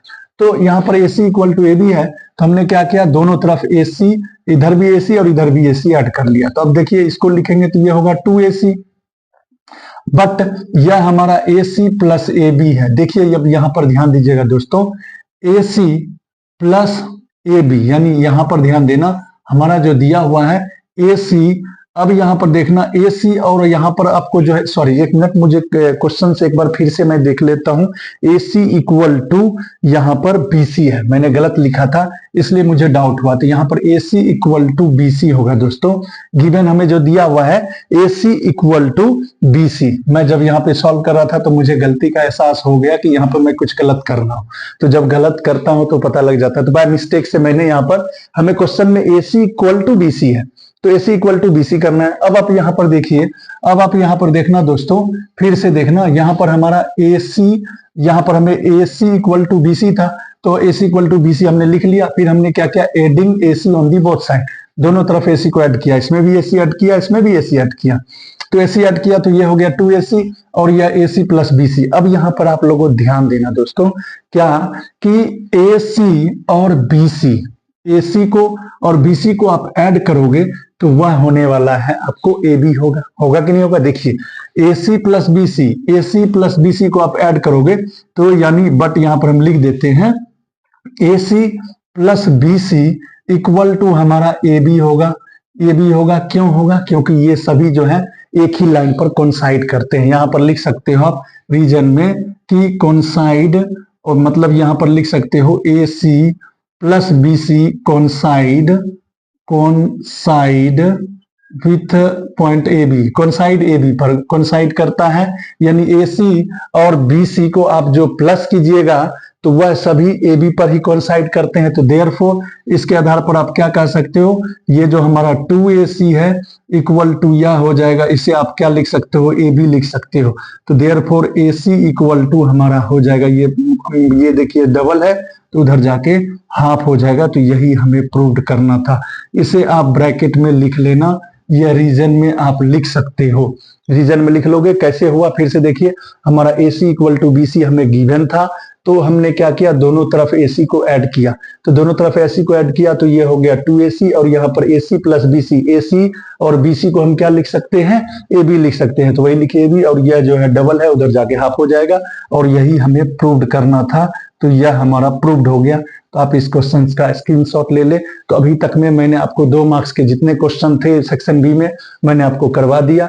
अब आपको मैं सेक्शन सी में आने वाले क्वेश्चन जो 3 मार्क्स के होंगे उन सारे क्वेश्चन को सॉल्व करेंगे, तो आप इनका स्क्रीनशॉट ले लें। आपको 3 मार्क्स के क्वेश्चंस होंगे और 3 मार्क्स के आपको 6 क्वेश्चंस होंगे, 6 क्वेश्चंस होंगे। आपको जो है इस तरह के क्वेश्चंस लॉन्ग टाइप के कह सकते हैं, आप इसको जो है शॉर्ट में नहीं बना सकते हैं। तो चलिए हम शुरू करते हैं 26 क्वेश्चन से। देखिए 26 क्वेश्चंस क्या कहता है, rationalise the denominator and find the value of a and b in the following, यानी आपको डोमिनेटर को रेशनलाइज करने के बाद आपको ए और बी की वैल्यू फाइंड करना है। तो चलिए इस तरह के क्वेश्चंस को सॉल्व करना बहुत ही आसान है। तो चलिए हम शुरुआत करते हैं। सबसे पहला नंबर, आप जो यह टर्म दिया हुआ है पहले उसे नोट कर लीजिए, √11 माइनस √7 बाय √11 प्लस √7 है। देखिए रेशनलाइज करना है डोमिनेटर को, तो डोमिनेटर को रेशनलाइज करने का सबसे आसान तरीका क्या होता है, जो नंबर दिए होते हैं उनके बीच में जो साइन होता है उस साइन के अपोजिट साइन से ऊपर नीचे सेम नंबर से मल्टीप्लाई करना होता है। तो चलिए यहाँ पर प्लस है तो यहाँ पर ऊपर नीचे क्या हो जाएगा, माइनस होगा, √11 √7, ऊपर भी √11 और माइनस √7, यानी आपको यहाँ प्लस था ऊपर नीचे माइनस से इंटू कर देना है, नंबर सेम रहेगा। और हमें ए और बी की वैल्यू को फाइंड करना है, तो इसे आप लिख लीजिए। चलिए अब हम कैसे सॉल्व करेंगे, अब देखिए मल्टीप्लाई है तो मल्टीप्लाई करेंगे, तो आप देख रहे हैं √11 माइनस √7, यहाँ भी √11 माइनस √7 है, यानी ये 2 बार है। तो क्या हम इसे जो है 2 बार है तो इसे होल स्क्वायर लिख सकते हैं, चूंकि 2 बार है 2 टाइम्स है तो इसे होल स्क्वायर लिख सकते हैं। अब नीचे में देखिए ये एक बार प्लस में एक बार माइनस में है, देखिए √11 प्लस में √11 प्लस √7, फिर यहाँ इंटू करना √11 माइनस √7, यानी यह फॉर्मूला पे आ रहा है a plus b into a minus b. तो फॉर्मूला क्या होता है दोस्तों, a square minus b square, इस फॉर्म में हमने लिख दिया। और यहाँ पर जो हमारा है a minus b under root 77 लिख देंगे। यहाँ पर आपने क्या आइडेंटिटी लगाया उस आइडेंटिटी को हम यूज करेंगे। ये देखिए हमारा नीचे में जो है यहाँ पर लिख देते हैं, यह हमारा a प्लस बी है और a माइनस बी है, तो यहाँ पर जो आइडेंटिटी लगाया वो लिख लेते हैं a square minus b square. जो आइडेंटिटी हमने लगाया वो लिख लिए किसमें, a plus b into a minus b, तो उसका आइडेंटिटी होता है a square minus b square. अब देखिए इसमें जो हम आइडेंटिटी यूज करेंगे वह a माइनस बी का होल स्क्वायर, तो क्या होता है फॉर्मूला आपको पता है, a square minus 2ab plus B square. तो हमने क्या किया, यहाँ पर आइडेंटिटी लगाया a माइनस बी का होल स्क्वायर, तो यहाँ पर हम आइडेंटिटी को नोट कर लेंगे। चलिए यहाँ पर लिख लेंगे, और यहाँ पर आपको पता है क्या होता है, a प्लस यहाँ पर जो होता है a square minus b square की आइडेंटिटी क्या होती है, a square minus b square की आइडेंटिटी यहाँ पर हम लगाए हैं, a plus b into a minus b था तो a square minus b square लिखा है। तो अब आप यहाँ पर क्या कीजिए, दोनों का स्क्वायर कर लीजिए, दोनों का स्क्वायर कीजिएगा, रूट अंडर 11 का स्क्वायर होगा 11 और रूट अंडर 7 का स्क्वायर होगा 7, और यहाँ पर हमारा जो है वो लिख लेंगे a minus b under root 77, और यहाँ पर जो आपने आइडेंटिटी लगाया है इस आइडेंटिटी को यहाँ पर नोट कर लेंगे, a माइनस बी का होल स्क्वायर। तो क्या होता है फॉर्मूला दोस्तों, a square minus 2ab plus B square. इस आइडेंटिटी को हम यहाँ पर नोट कर लेते हैं। फिर से मैं आपको देखिए बता देना चाहता हूँ, कंफ्यूजन नहीं होना है, बहुत ही आसान है। सबसे पहला काम आपको क्या करना है, सबसे पहला नंबर यहाँ पर जो है रेशनलाइज डोमिनेटर करने के लिए जो नंबर दिया हुआ है यहाँ पर प्लस है, उसके जस्ट अपोजिट साइन से ऊपर नीचे इंटू करेंगे तो यह देखिए under root 11 minus under root 7 दो बार आया है, तो इसलिए होल स्क्वायर लिख दिए। और यहाँ पर देख रहे हैं अंडर रूट 11 प्लस 7, यहाँ अंडर रूट 11 माइनस 7 है, तो यानी a plus b into a minus b, तो इसका आइडेंटिटी क्या होता है, a square minus b square. तो यानी दोनों का हम फॉर्मूला लगा दिए, ये a माइनस बी का होल स्क्वायर क्या होता है, a square minus 2ab plus B square लिख दिया, और यहाँ पर a square minus b square को हमने स्क्वायर कर दिया, रूट अंडर 11 का स्क्वायर 11 होगा, रूट अंडर 7 का स्क्वायर 7 होगा। ठीक है, अब यहाँ पर हम सॉल्व करते हैं दोस्तों। देखिए 11 का स्क्वायर क्या होगा, 11 हो जाएगा, माइनस इसे इंटू कीजिएगा तो ये होगा 2 अंडर रूट 77, क्योंकि रूट वाले रूट के साथ इंटू हो जाएंगे। और यहाँ पर देखिए रूट अंडर 7 का स्क्वायर कीजिएगा 7 होगा, और 11 में से आप 7 को घटा लीजिए 4 होगा। यहाँ पर हमारा a minus b under root 77 ही रहेगा। अब देखना यहाँ पर 11 और 7 कितना हो जाएगा, आपको 18 हो जाएगा, तो 18 लिख देंगे, माइनस 2 रूट अंडर 77 बाय 4 है, 4 रहने दीजिए। यहाँ पर a minus b under root 77। अब हम ऐसा करते हैं दोस्तों, इधर कर लेते हैं। अब यहाँ पर आप देखना, अब हम क्या करेंगे दोस्तों, इस दोनों में यहाँ पर देखिए 18 और माइनस 2 रूट 77 में क्या कुछ कॉमन आ रहा है, क्या दोनों क्या है 2 के टेबल में है, तो 2 को कॉमन ले लेंगे, तो यहाँ पर बचेगा दोस्तों आपको 9 माइनस यहाँ पर बचेगा अंडर रूट 77 बाय नीचे में होगा 4, और यहाँ पर हमारा है a minus b under root 77। अब देखिए इसको कट कर लेंगे, 2 2 जा 4। अब इसे आप अलग कर लीजिए, अलग कीजिएगा तो ये 2 से 9 में भी डिवाइड होगा और अंडर रूट 77 में भी 2 से डिवाइड होगा, यानी आप 1/2 लिख सकते हो। ठीक है, इक्वल टू यहाँ पर a minus b under root 77। तो अब देखिए, अब हम करेंगे कंपेयरिंग। हमें चूंकि a और b की वैल्यू, क्योंकि हमने लास्ट स्टेज पर आ चुके हैं, अब सॉल्व जो हमने किया है वह हमारा लास्ट स्टेज है। तो अब सॉल्व करने के बाद हम क्या करेंगे, कंपेयरिंग करते हैं दोस्तों, कंपेयरिंग करते हैं। जब आप कंपेयरिंग कीजिएगा तो आप क्या देख रहे हो कि यहाँ ये जो है ना, a के जगह पर ये आ गया और रूट इसके जगह पर है, यानी a इक्वल टू आपको हो जाएगा 9/2 और b इक्वल टू जो होगा देखिए यहाँ पर भी ये दोनों माइनस में, यानी b इक्वल टू 1/2। कैसे हुआ, फिर से देखिए कंपेयरिंग करेंगे दोस्तों, a के जगह पर यह हो गया तो एक जगह पर हो गया आपको 9/2। कंपेयरिंग ऐसे होगा, ये इसके साथ हो जाएंगे और यह इसके साथ हो जाएंगे, क्योंकि यहाँ पर अंडर रूट 77 है, यहाँ भी अंडर रूट 77 है, तो ये अंडर रूट 77 कैंसिल हो गया, b की जगह पर हो गया 1/2। तो यानी आपको a जो हो गए वह हो गया 9/2 और b हो गया हमारा 1/2, जो कि हमारा राइट आंसर हो जाएगा। तो आप इस क्वेश्चन का स्क्रीनशॉट ले ले। अब मैं आपको नेक्स्ट क्वेश्चन इसी का जो है अगला पार्ट बताऊंगा, आप इसका स्क्रीनशॉट ले ले। आप इस तरह से करते हैं तो आपको 3 में 3 मार्क्स मिल जाएंगे।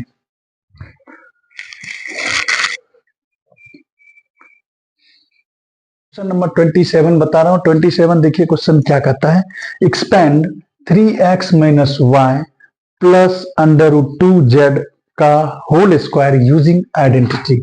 अब आपको देखिए कहता है कि इसमें आइडेंटिटी को यूज करके इसे आपको सॉल्व करना है, एक्सपेंड करना है।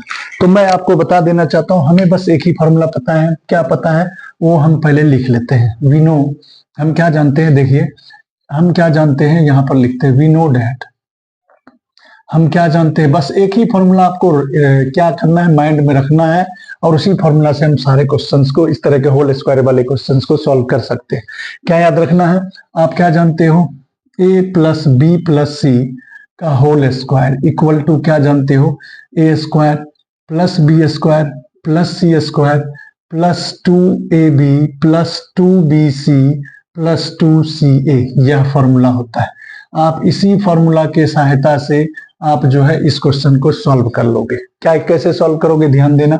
आपको क्या करना है, सबसे पहला number, let a equal to 3x, b equal to आपको y है, y मान लीजिए, y है, y लिख दीजिए, और c इक्वल टू आपको √2z है।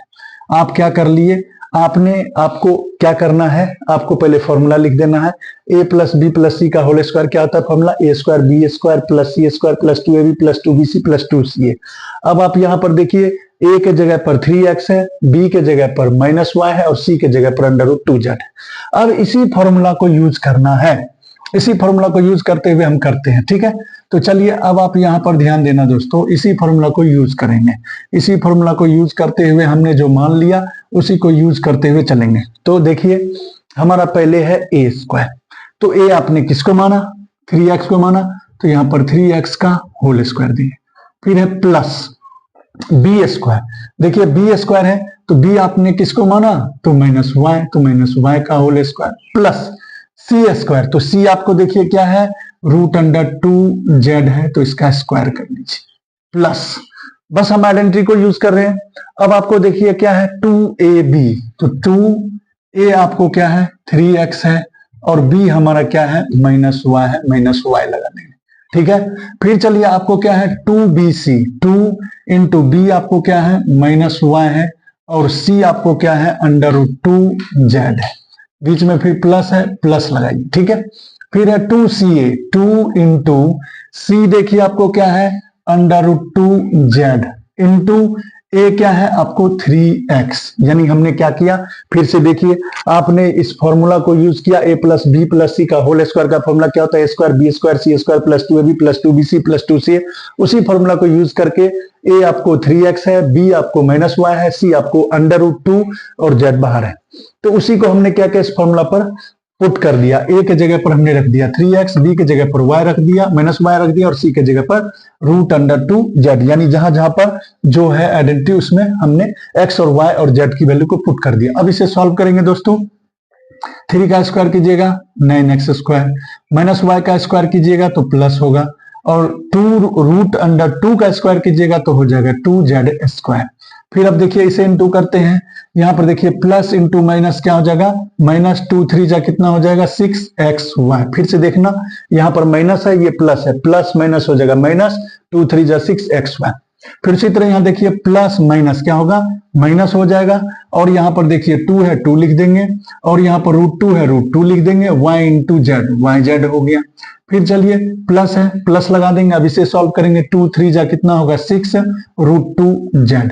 अब आपके माइंड में यह होता होगा, अब आपके माइंड में यह उठता होगा, देखिए कैसे हम मल्टीप्लाई करते हैं, नंबर वाले को नंबर के साथ, अगर रूट रहता तो रूट वाले को रूट के साथ इंटू करते, लेकिन रूट अकेला है तो इसलिए रूट को अकेले लिख दिए, तो यहां पर हो गया 6 √2z। तो इस तरह से हमारा फाइनल आंसर हो गया। अगर आप इस तरह से बनाते हो तो आपके गलती होने की चांसेस बहुत कम है, और गलती भी नहीं होंगे, और आपके पूरे के पूरे मार्क्स भी मिल जाएंगे। तो आप इस क्वेश्चंस का स्क्रीनशॉट आप ले लें। अब मैं आपको नेक्स्ट क्वेश्चन बताऊंगा, 28 बता रहा हूं। 28 क्वेश्चन क्या कहता है, right 3 solution for the following equation 4x + 3y = 12, यानी इस इक्वेशन के 3 सोल्यूशन आपको बताना है। 3 सोल्यूशन का मतलब क्या हुआ, आपको जो है ना, अगर आप जो है उस मतलब x की जगह पर और y की जगह पर आप जो भी वैल्यू रखोगे तो वह 12 आ जाए। तो आपको जो है ना, हम क्या करते हैं, इसके लिए एक तरीका बताते हैं। आप सबसे पहला नंबर क्या करो, इस इक्वेशन को सॉल्व कर लो। जैसे हमारा 4x + 3y = 12 है, इसको देखिए आप ऐसा करो, 4x ये प्लस है, एक टर्म को, एक वेरिएबल को उधर ले आओ, तो ये देखो 12 प्लस है माइनस हो गया, तो x इक्वल टू क्या हो गया 12 माइनस 3y/4 हो गया। अब आपको क्या करना है, आपको माइंड में यह रखना है कि हम इस y के जगह पर कौन सा वैल्यू रखें। y के जगह पर अपने मन से वैल्यू रखना है, बट आपको यह सोचना हम ऐसा वैल्यू लेंगे जिसे कि सॉल्व करने के बाद 4 से डिविजिबल हो जाए। अभी से देखिए, अगर इस तरह से सॉल्व करते हैं तो आपके लिए आसान हो गया। तो मैंने क्या किया, 12 पहले क्या किया, इसको उधर कर लिया, 12 माइनस 3y हो गया। यहाँ पर x इक्वल टू ये मल्टीप्लाई इधर आकर डिवाइड हो गया, 12 माइनस 3y/4 हो गया।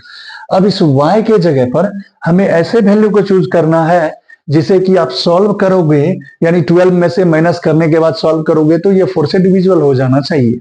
ऐसा हमें को वैल्यू पुट करना है। जैसे यहाँ पर 12 माइनस 3y, तो चलिए हम क्या करते हैं, सबसे पहला नंबर हम 0 लेते हैं। आपका इच्छा जो करता है वैल्यू रखिए, बट यहाँ पर कंडीशन ये है नीचे में 4 से डिविजिबल भी होना चाहिए। तो हम पहले 0 से स्टार्ट करते हैं, तो y के जगह पर 0 रखते हैं। तो अब देखिए, अगर इसे सॉल्व करते हो यहाँ पर हमें लिखना पड़ेगा y इक्वल टू आपने 0 लिया। तो अब देखिए ये 12 माइनस ये 0/4 हो गया, यानी 12/4, यानी यह हो गया 3। यानी आपने y के जगह पर क्या रखा था, 0 रखा, तो x की वैल्यू कितना आ गया, 3 आ गया। तो यानी पहला जो हमारा आंसर हो गया 3,0। यानी आप यहाँ पर x की जगह पर 3 रखो, y के जगह पर 0 रखो, सॉल्व करोगे तो आपको 12 आएगा। तो पहला सोल्यूशन हो गया मेरा। फिर दूसरा, उसी तरह हम x equal to 12 minus 3y/4। अब हम y के जगह पर कौन सा वैल्यू लेते हैं, इसी तरह हमें लेना है, इसी तरह हमें अपने मन से। तो ऐसा करते हैं, 12 माइनस यहाँ y के जगह पर 4 रखते हैं, y के जगह पर 4 रखते हैं। तो देखिए 12 माइनस 12/4, यानी यह हो गया आपको कितना, 0/4, यानी 0 हो गया। तो आपने क्या देखा, y के जगह पर आपने क्या लिया, 4 लिया, x की वैल्यू आ गई 0। यानी आपने यहाँ पर देखिए x के जगह पर आपने क्या लिया, x के जगह पर यहाँ पर लिख देते हैं, यहाँ पर y के जगह पर आपने लिया 4, y इक्वल टू क्या लिया आपने, 4 लिया। तो y के जगह पर 4 रखा तो x की वैल्यू आ गई 0। यानी y के जगह पर वैल्यू रखेंगे, जो वैल्यू आएगी वो x की आएगी। तो इस तरह से हमारा क्या हो गया, एक हमारा वैल्यू हो गया 0,4। फिर इसी तरह हमें नेक्स्ट लेना है, तो नेक्स्ट लेंगे। देखिए यहाँ पर हमारा फिर उसी ये आपको हो गया, यानी x3 वैल्यू निकलना, x minus 12, x equal to 12 minus 3y/4 है। अब दूसरा वैल्यू हम लेते हैं 12 माइनस, हम ऐसा करेंगे अपने मन से हमें वैल्यू को चूज करना है, कोई भी वैल्यू हम ले सकते हैं। तो यहाँ पर हम ऐसा करते हैं 3 इंटू माइनस 4 ले लेते हैं। क्या ले लेते हैं, -4 ले लेते हैं। अब इसे सॉल्व कीजिए, देखिए 12, ये 3 4 जा 12, ये माइनस माइनस क्या होगा प्लस। तो ये हो गया आपको कितना 24/4, यानी यह हो गया 6। यानी आपने यहाँ पर y के जगह पर क्या लिया था, -4 लिया, तो x की वैल्यू 6 आ गया। तो यानी हमारा क्या हो गया 6, -4। तो यानी हमें 3 सोल्यूशन बताना था, तो यहाँ पर हम लिख देंगे 3 solutions of 4x plus 3y equal to 12। कौन कौन हो गया, तो 3,0 हो गया, दूसरा आपको क्या हो गया 0,4 हो गया, और तीसरा आपको 6,-4 हो गया। अब आपका आंसर सही है कि गलत आप चेक भी कर सकते हो। इसका मैं तरीका बताता हूं। आप क्या करना, x के जगह पर 3 रखो, 4 3 जा कितना हो गया 12, और यहाँ y के जगह पर 0 रखो, मतलब 0, तो ये 12 हो गया, यानी सही है। अब यहाँ पर देखो, यहाँ पर हम रखते हैं 0, x के जगह पर 0, तो ये 0 होगा, और ये y की जगह पर 4 रखो, 3 4 जा 12, यानी सही है। अब यहाँ पर देखते हैं 6 रखते हैं, 4 6 जा कितना होगा 24, और यहाँ पर 4 रखोगे, 3 4 जा -12, 24 में 12 को घटाओगे 12, यानी हमारे सारे आंसर बिल्कुल ही सही हैं। तो ये आपको 4 आंसर, 3 आपको मैंने सोल्यूशन बताया, इस तरह से आप सॉल्व करेंगे, आपको 3/3 मार्क्स आ जाएंगे। तो ये रहा आपका, आप इसका स्क्रीनशॉट ले ले। अब मैं आपको नेक्स्ट क्वेश्चन बताऊंगा। 29 क्या कहता है, line L is the bisector of angle A, यानी L जो लाइन है वह एंगल A का बाइसेक्टर है, और B, और कहता है and B is any point of line L, L जो है L लाइन पर B कोई पॉइंट है। BP and BQ are perpendicular, BP and BQ are perpendicular from B to the arms of angle A। B से जो है कहता है B जो है B P पर भी और Q पर भी परपेंडिकुलर है। तो कहता है और कैसे, to the arms of angle A, arms of angle A, angle A पर यह 90 डिग्री फॉर्म कर रहा है। तो सो डैट आपको जो दिखाना है वह दिखाना है ट्रायंगल, यानी आपको जो प्रूफ करना है। पहले देखिए हमें जो गिवन है पहले हम लिख लेते हैं, ध्यान दीजिए दोस्तों। तो यह हमारा क्वेश्चन था, कहता हमें प्रूफ करना है, हमें शो करना है ट्रायंगल ए बी पी, यानी ए बी पी यानी यह ट्रायंगल, और दूसरा ट्रायंगल ए क्यू बी यानी यह ट्रायंगल आपस में जो है कॉन्ग्रेंट होंगे। दूसरी बात क्या बोल रहा है, यह जो बी है वह इक्विडिस्टेंस है, यानी यह जो बी है वह आपको इक्विडिस्टेंट है from the arms of angle A, angle A से जो है, एंगल ए से आपको यह इक्विडिस्टेंस है। यानी आपको जो प्रूफ करना है वह क्या प्रूफ करना है कि ये जो बी है वह इससे इक्विडिस्टेंट पर है, यह प्रूव करना है। तो आप इसको कैसे मतलब आपको जो है प्रूव करने के लिए आप सबसे पहला नंबर आप पहले दोनों ट्रायंगल को कॉन्ग्रेंट कर लो, ठीक है। दोनों ट्रायंगल जब कॉन्ग्रेंट हो जाएंगे तो उसके यानी आपको यह प्रूव करना है कि यह बीपी जो है वह बीक्यू के इक्वल है, यह भी आपको बताना है। तो आप सबसे पहला नंबर क्या करिए कि आप जो है जो हमें गिवन है उसे नोट कर लेते हैं। तो हमें गिवन क्या है, तो गिवन हमें जो दिया हुआ है, सबसे पहला नंबर देखिए हमें बोला है लाइन एल जो है is the line L is the bisector, line L is the bisector of angle ए, यह हमें दिया हुआ है। तो एल जो लाइन है वह एक एंगल का बाइसेक्टर है, तो इसके आधार पर आप क्या कह सकते हो कि हमारा जो एंगल बनेगा उस एंगल का नाम लिख देते हैं। तो इस एंगल का नाम लिखना है तो आप इस एंगल को क्या नाम लिखोगे, पी ए बी, यानी एंगल पी ए बी जो होंगे उसी तरह इस एंगल का नाम लिखना है, तो इसका नाम क्या लिख सकते हो आप, बी ए क्यू, यानी बी ए क्यू, यानी एंगल बी ए क्यू, ये आपस में इक्वल होंगे। इसे आप फिलहाल इक्वेशन 1 मान लीजिए। फिर उसी तरह दूसरा जो है कैसे होंगे, क्योंकि एल जो है देखिए एल लाइन जो है एंगल ए को बाइसेक्ट कर रहा है, बाइसेक्ट का मतलब यह एंगल और यह एंगल आपस में इक्वल होगा, तो इस एंगल का नाम हो गया बी ए पी, और इस एंगल का नाम हो गया आपको क्या कह सकते हो कि बी ए क्यू बोल सकते हो, ठीक है। अब दूसरी बात आपको देखिए इसमें क्या बोल रहा है कि बी यहां पर BP and B Q are perpendicular. तो परपेंडिकुलर का मतलब यह हो गया दोस्तों परपेंडिकुलर्स फ्रॉम बी, तो परपेंडिकुलर यानी बी से जो है यह और यह परपेंडिकुलर है, तो यानी आप एंगल क्या कह सकते हो कि एंगल आप कह सकते हो बी पी ए, या कह सकते हो ए बी पी, ऐसे लिख दो angle A B P equal to A Q B, angle A Q B जो होंगे वह दोनों 90 डिग्री होंगे। इसे आप इक्वेशन नंबर 2 मान लीजिए।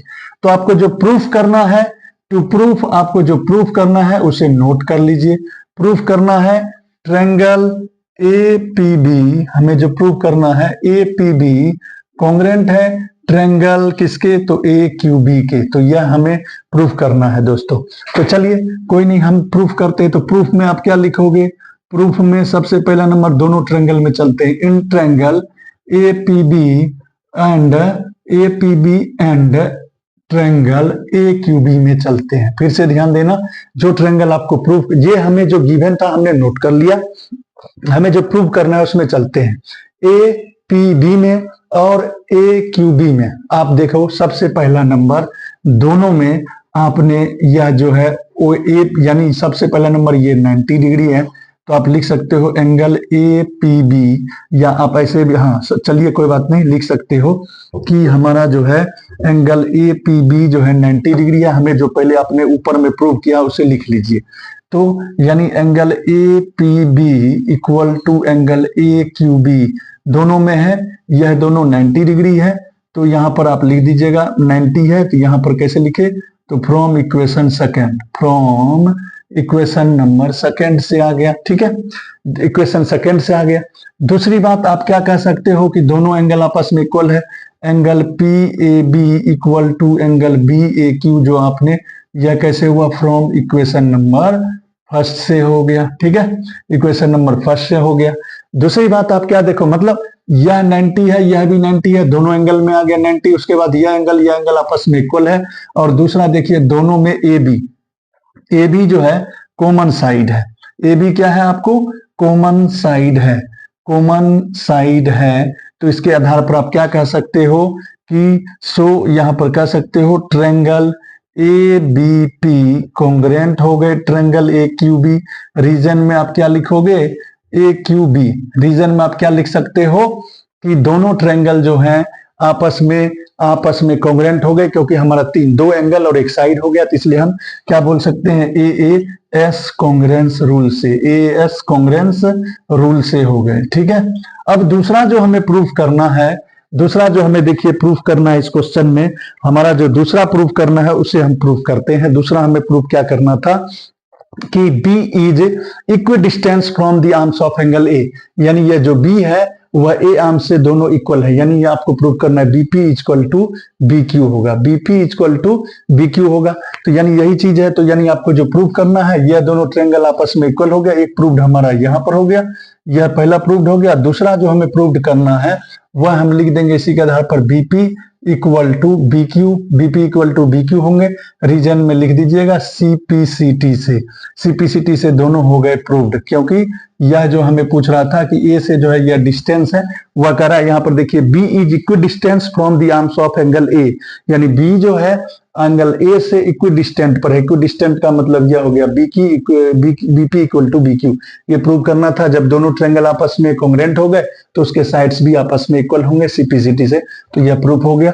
तो आप इस क्वेश्चन का स्क्रीनशॉट ले ले। अब मैं इसी का एक और पार्ट है उसे मैं बताऊंगा।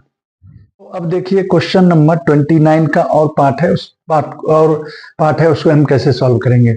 ए B C is a triangle in which altitude B E and C F to sides A C and A B are equal, so that triangle A B E congruent triangle A C F. तो देखिए आपको जो proof करना है वो क्या proof करना है, ट्रायंगल ए बी ई मतलब ए बी, देखिए ए बी ई मतलब यह ट्रायंगल जो है, यह जो ट्रायंगल है मैं जिसे ड्रॉ कर रहा हूं, यह ट्रायंगल जो है, दूसरा ट्रायंगल है ए सी एफ, यानी ए सी एफ मतलब यह ट्रायंगल, यह जो है यह ट्रायंगल दोनों आपस में क्या होंगे, आपस में जो होंगे कॉन्ग्रेंट होंगे, आपको प्रूफ करना है।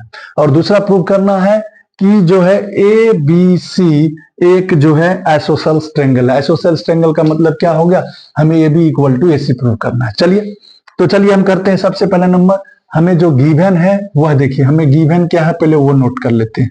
गिवन हमें दिया हुआ है क्या, BE equal to C F, यह जो है हमें बीई हमें यहां पर देखिए दिया हुआ है क्या, बीई इक्वल टू, यहां पर A C equal to, sorry यहां पर हमें जो है कहता है A B C is a triangle in which altitude BE and C F to sides A C and A B are equal, यानी A C and A B are equal हमें दिया हुआ है। ठीक है, तो अब आपको क्या कहता है कि दिखाना है, तो दिखाना है तो अब चलिए इसको हम क्या करेंगे, यानी इसके आधार पर हम क्या कह सकते हैं कि यह जो ए सी है और यह जो ए बी है उस पर बीई और सी एफ जो है दोनों आपस में इक्वल है, तो यानी BE equal to C F दिया हुआ है। दूसरी बात BE and C F are altitudes बोला है, BE and C F are altitude, और यहाँ पर एल्टीट्यूड है तो आपको पता है, और यह 90 डिग्री का एंगल फॉर्म करेंगे, तो 90 डिग्री का एंगल फॉर्म करेंगे तो आप क्या लिख सकते हो, ए ई बी, यानी एंगल ए ई बी जो होंगे वह 90 डिग्री होंगे। यहां पर देखिए 90 डिग्री का एंगल फॉर्म किया हुआ है, ए ई बी 90 डिग्री होंगे। उसी तरह आप कह सकते हो ए एफ सी, यानी एंगल ए एफ सी, यानी दोनों आपको आपस में यह जो होंगे 90 डिग्री के एंगल फॉर्म करेंगे।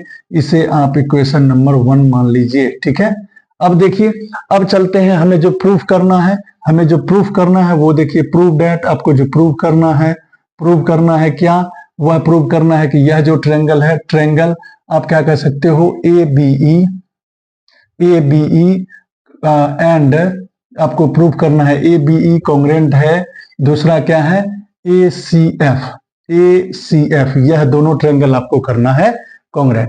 तो चलिए हम चलते हैं दोनों ट्रायंगल में, in triangle A B E and, और दूसरा प्रूफ करना है कि ए बी सी एक आइसोसेल्स ट्रायंगल है, and A B C is an isosceles triangle, A B C एक आइसोसेल्स ट्रायंगल है, एन आइसोसेल्स ट्रायंगल। तो चलिए कोई बात नहीं, हम कर लेते हैं।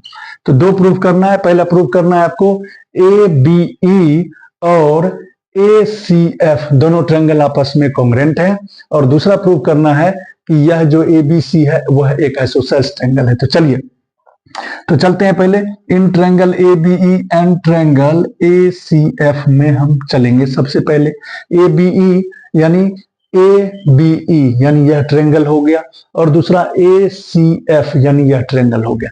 तो ABE और ACF में आपको पहले ही पता है कि angle AEB equal to angle AFC, कैसे दोनों 90 डिग्री फॉर्म कर रहे हैं। तो यहां पर आप लिख सकते हो फ्रॉम आपको हो गया इक्वेशन नंबर फर्स्ट, ठीक है।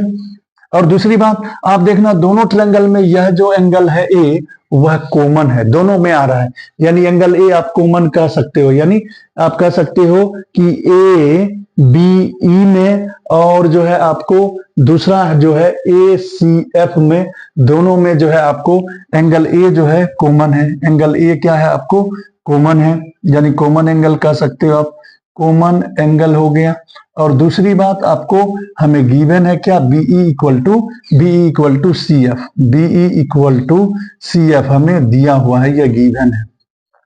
तो आप इसके आधार पर कह सकते हो कि दोनों ट्रायंगल जो है, इसके आधार पर आप कह सकते हो कैसे, यहां पर मैं लिख देता हूं दोस्तों इसके आधार पर।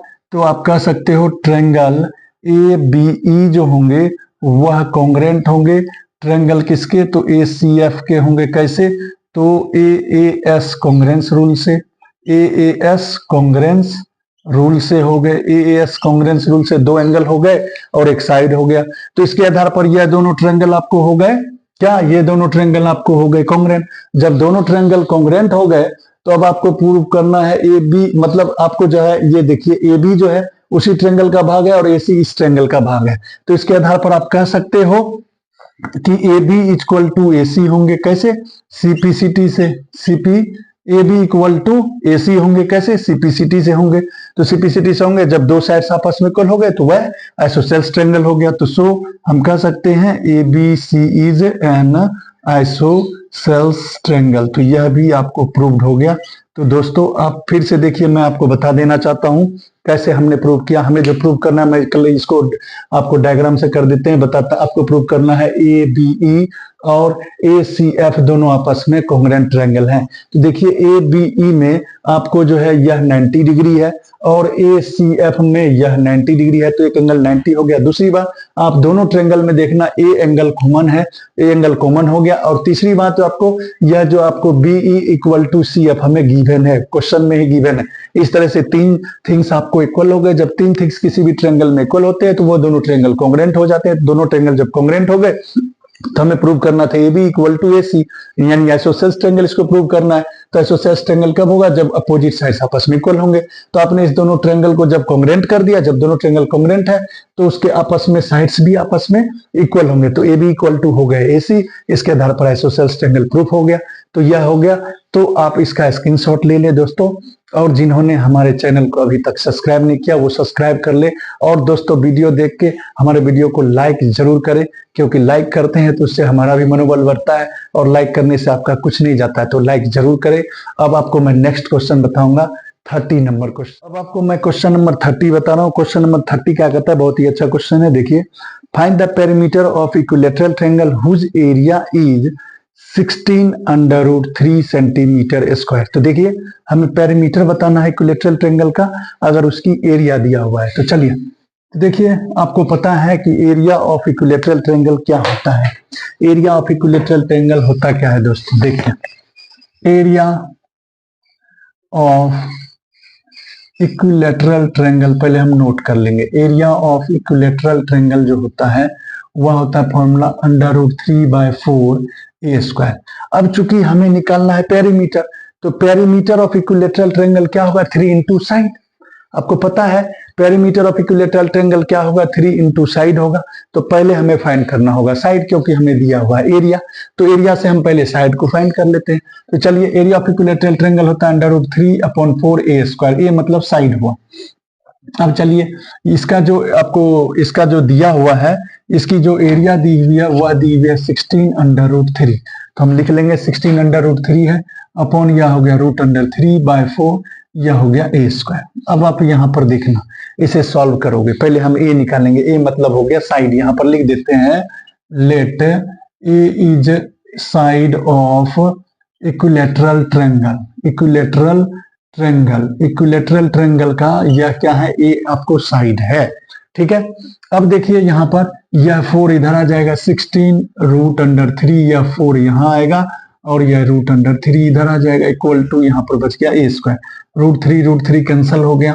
अब आप देखना यहाँ हो गया 16 × 4 और यह a स्क्वायर है तो a स्क्वायर इधर आके रूट में हो जाएंगे, तो ये होंगे रूट में, तो 16 × 4 यहाँ पर हो गया a आपको बच गया। तो अब 16 × 4 कितना, देखिए दोस्तों, अब देखिए इसका स्क्वायर रूट निकालिए। 16 का होता है 4, 4 का होता है 2, यानी स्क्वायर रूट में 16 का स्क्वायर रूट होता है 4, 2 का होता है 4 का होता है 2, तो यानी a जो हमारा निकल गया वह निकल गया 8 सेंटीमीटर। सेंटीमीटर है तो सेंटीमीटर देख, और मीटर है तो मीटर, यानी इसमें हमको दिया हुआ है सेंटीमीटर, ठीक है। तो a की वैल्यू निकाल लिए। अब हमें निकालना है पेरीमीटर, तो perimeter of equilateral triangle, perimeter of equilateral triangle क्या होगा, 3 इंटू साइड, क्योंकि इक्विलेटरल ट्रायंगल के तीनों साइड आपस में इक्वल होते हैं, तो इसलिए 3 इंटू साइड। 3 इंटू साइड का मतलब 3 इंटू ए, तो आपने ए कितना निकाला है, 8 निकाला है, तो 3 इंटू 8, तो 3 इंटू 8 कितना होगा, 24 सेंटीमीटर होगा। तो आप इस क्वेश्चन को समझ में आ गया। फिर से मैं आपको बता देता हूं, देखिए एरिया ऑफ इक्विलेटरल ट्रायंगल जो है हमें दिया हुआ है, गिवन है, हमें पूछ रहा है पेरीमीटर ऑफ इक्विलेटरल ट्रायंगल। तो देखिए पेरीमीटर ऑफ इक्विलेटरल ट्रायंगल जो हमें पूछ रहा है, तो देखिए पेरीमीटर ऑफ इक्विलेटरल ट्रायंगल कहता है find the perimeter of equilateral triangle whose area is 16√3। तो अब देखिए पेरीमीटर ऑफ इक्विलेटरल ट्रायंगल का फॉर्मूला होता है 3 इंटू साइड, 3 इंटू साइड होता है। तो पहले हमें निकालना पड़ेगा साइड, तो साइड निकालेंगे, तो साइड हम पहले देखिए area of equilateral triangle formula होता है √3/4 a स्क्वायर। तो हमने क्या किया, एरिया 16√3 था, तो हमने क्या किया, इसको सॉल्व कर लिया। सॉल्व किया तो आपको क्या हुआ, आपको a निकल गया 8, यानी साइड निकल गया 8। तो पेरीमीटर ऑफ इक्विलेटरल ट्रायंगल होता है 3 इंटू साइड, तो 3 इंटू 8 24 हो गया। तो आप इस क्वेश्चन का स्क्रीनशॉट ले ले। अब मैं आपको नेक्स्ट क्वेश्चन 31 बताऊंगा। दोस्तों मैं आपको क्वेश्चन नंबर 31 आपको बताऊंगा। 31 क्वेश्चन क्या कहता है, देखिए a random survey of the number of children of various age groups playing in park was found as follows. कहता है एज इन ईयर्स 1 to 2 जिसमें नंबर ऑफ चिल्ड्रेन 5 है, 2 to 3 नंबर ऑफ चिल्ड्रेन आपको 3 है, 3 to 5 नंबर ऑफ चिल्ड्रेन 6 है, 5 to 7 number of children 12 है और 7 to 10 number of children 9 है। तो कहता है draw a histogram to represent the given data. आपको हिस्टोग्राम आपको करना है, तो इसके लिए मैं आपको तरीका बताता हूं। आप क्या करोगे, सबसे पहला नंबर आपको जो है, सबसे पहला नंबर देखिए ड्रॉ हिस्टोग्राम हम कैसे करते हैं। सबसे पहला नंबर हम क्लास इंटरवल को चेक करेंगे, क्या क्लास इंटरवल सभी का सेम है। यहाँ देखते हैं 1 to 2 1 का डिफरेंस है, 1 का डिफरेंस है, यहाँ 2 का है, यहाँ 2 का है और यहाँ पर 3 है। जब क्लास इंटरवल आपको सेम रहता है तो आप आसानी से आप जो है क्या कर सकते हैं, आप जो है हिस्टोग्राम को आप ड्रॉ कर सकते हो आराम से, जब आपको क्लास इंटरवल सेम हो। तो यहाँ पर हमारा क्लास इंटरवल सेम नहीं है, तो इसलिए हमें इसमें जो है ना आपको 2 चीज निकालना पड़ेगा। पहला एक विड्थ निकालना पड़ेगा और दूसरा लेंथ ऑफ रेक्टेंगल। तो इसीलिए मैंने क्या किया, विड्थ क्यों निकालते हैं, क्योंकि जब हमारा क्लास इंटरवल क्या हो, अलग अलग, डिफरेंस सबका अलग अलग हो जाए, एक भी अलग हो जाए। जैसे देखिए यहाँ पर 1 का डिफरेंस, यहाँ भी 1 का डिफरेंस था, ठीक है, तो सभी में 1 का डिफरेंस होना चाहिए। यहाँ पर 2 का है, फिर यहाँ पर देखिए 2 का है, यहाँ पर भी 2 है, यहाँ देखिए 2 है, यहाँ पर 3। तो यानी क्लास इंटरवल जब अलग अलग होता है ना, तो उसमें 2 चार्ट आपको अलग से तैयार करना पड़ेगा। पहला विड्थ निकालना पड़ेगा और दूसरा लेंथ ऑफ रेक्टेंगल निकालना पड़ेगा। तो विड्थ क्या होता है, जो क्लास इंटरवल का डिफरेंस होता है, तो क्लास इंटरवल का जो डिफरेंस होता है वो विड्थ होता है। तो देखिए इसके बीच में 1 का डिफरेंस है, इसके भी बीच में 1 का डिफरेंस है, इसके बीच में 2 का डिफरेंस है, इसके भी बीच में 2 का डिफरेंस है और इसके बीच में 3 का डिफरेंस है। तो ये विड्थ हो गया। अब लेंथ कैसे निकालते हैं, तो लेंथ निकालने का आसान तरीका क्या होता है कि जो विड्थ हो गया और जो फ्रीक्वेंसी हो गया वो तो जो मिनिमम है। देखिए यहाँ पर लेंथ जो निकालते हैं इसके लिए फॉर्मूला क्या होता है, आपने जो ये निकाला विड्थ, ये जो आपने विड्थ निकाला, अब विड्थ निकालने के बाद अब लेंथ कैसे निकालते हैं, तो लेंथ के लिए फॉर्मूला क्या होता है, कि जो आपकी फ्रीक्वेंसी है, ठीक है, और जो फ्रीक्वेंसी है उसकी, और जो उसकी विड्थ है, और जो सबसे मिनिमम है, यानी आपको क्या है, फ्रीक्वेंसी लेना है, विड्थ को लेना है, और जो मिनिमम है, विड्थ में जो मिनिमम है उससे इंटू करना है। उससे हम क्या करते हैं, हमेशा इंटू करते हैं। तो यानी आपको क्या फॉर्मूला या लेंथ ऑफ फ्रीक्वेंसी कैसे निकालते हैं, तो पहले आपको फ्रीक्वेंसी लेना है, तो नंबर ऑफ फ्रीक्वेंसी क्या है, इसका 5 है, और विड्थ जो होगा, जो इसकी विड्थ होगी वो लेंगे, और इनटू जो इनमें मिनिमम होंगे, जो सबसे मिनिमम विड्थ होंगे उसी से सभी में इंटू करना है, ठीक है। तो यहाँ पर 1 होगा, तो इसे सॉल्व कीजिएगा तो ये 5 होगा। उसी तरह इसकी फ्रीक्वेंसी 3 इंटू 1, यहाँ विड्थ 1 हो गया, यह हो गया 3। उसी तरह यहाँ पर देखिए 6/2 यानी ये फ्रीक्वेंसी और width, frequency upon width into जो मिनिमम विड्थ होगा उसमें सभी में इंटू करना है, सभी में लेंथ निकालने के लिए। तो ये 6/2 हो गया। देखिए 6/2 इंटू मिनिमम विड्थ 1 ही है, तो ये हो गया 3। फिर इसी तरह यहाँ पर 12/2 इक्वल मल्टीप्लाई 1, यानी ये हो गया 6। फिर इसी तरह यहाँ पर 9/3 मल्टीप्लाई 1 कर लेंगे तो ये हो गया 3। तो ये आपको लेंथ ऑफ रेक्टेंगल निकल गया। अब इसी के आधार पर हम क्या करेंगे, इसे इस पे ड्रॉ करेंगे। तो ड्रॉ करते हैं, तो देखिए दोस्तों अब कैसे ड्रॉ करेंगे वो हमें ध्यान देना है। ये हमने आपको नोट कर लिया। अब इसे हमें क्या करना है, इस पर हमें दिखाना है। ये हमने क्यों लिखा, ये लेंथ ऑफ जो रेक्टेंगल है 5 3 3 6 3, इसे हम कैसे यूज करेंगे वह मैं आपको बताता हूं। जैसे आपको पहला जो है 1 2 1 2 है, यानी 1 2 है, तो 1 2 के बीच में देखिए नंबर ऑफ चिल्ड्रेन कितना है, 5 है, तो आप यहाँ पर 5 ले चलेंगे, 5 के पास। अब जो है इसका हम ग्राफ खींचेंगे, तो ग्राफ कैसे खींचेंगे वो देखिए। अब जो हमारा जो फाइनल ये जो विड्थ ऑफ रेक्टेंगल है, अब ये फ्रीक्वेंसी नहीं होके ये लेना है, तो ठीक है, इसे आप खींचोगे। ये अब जो यह जो है इसमें नहीं खिंचाएगा, फाइनली हमारा यह हो गया। तो चलिए यहाँ पर देखिए, यह जो नीचे में है आपको यहाँ पर लिख दीजिए, ये हमारा एज इन ईयर्स है, एज इन ईयर्स हो गया, एज इन ईयर्स हो गया। और दूसरा जो है यह जो होगा आप कह सकते हो लेंथ ऑफ रेक्टेंगल, यानी नंबर ऑफ चिल्ड्रेन कह सकते हो। यह जो हो गया लेंथ ऑफ रेक्टेंगल, आप जो निकाले हो वो लिख दो, length of rectangle, length of rectangle यानी नंबर ऑफ चिल्ड्रेन, ये हो गया। अब इस पे हम ग्राफ को ड्रॉ करते हैं। तो देखिए पहला जो हमारा अब हिस्टोग्राम खींचना है 1 to 2, 1 to 2 जो है अब इसका कितना है 5, तो 1 to 2 हमारा यहाँ है, तो 1 और 2 के बीच में हमारा जो ग्राफ जाएगा, देखिए ये 1 to 2 है, तो हमारा जो ग्राफ जाएगा 1 to 2 हमारे 5 पर जाएगा। तो यहाँ पर हम इस तरह से ड्रॉ कर लेंगे हिस्टोग्राम।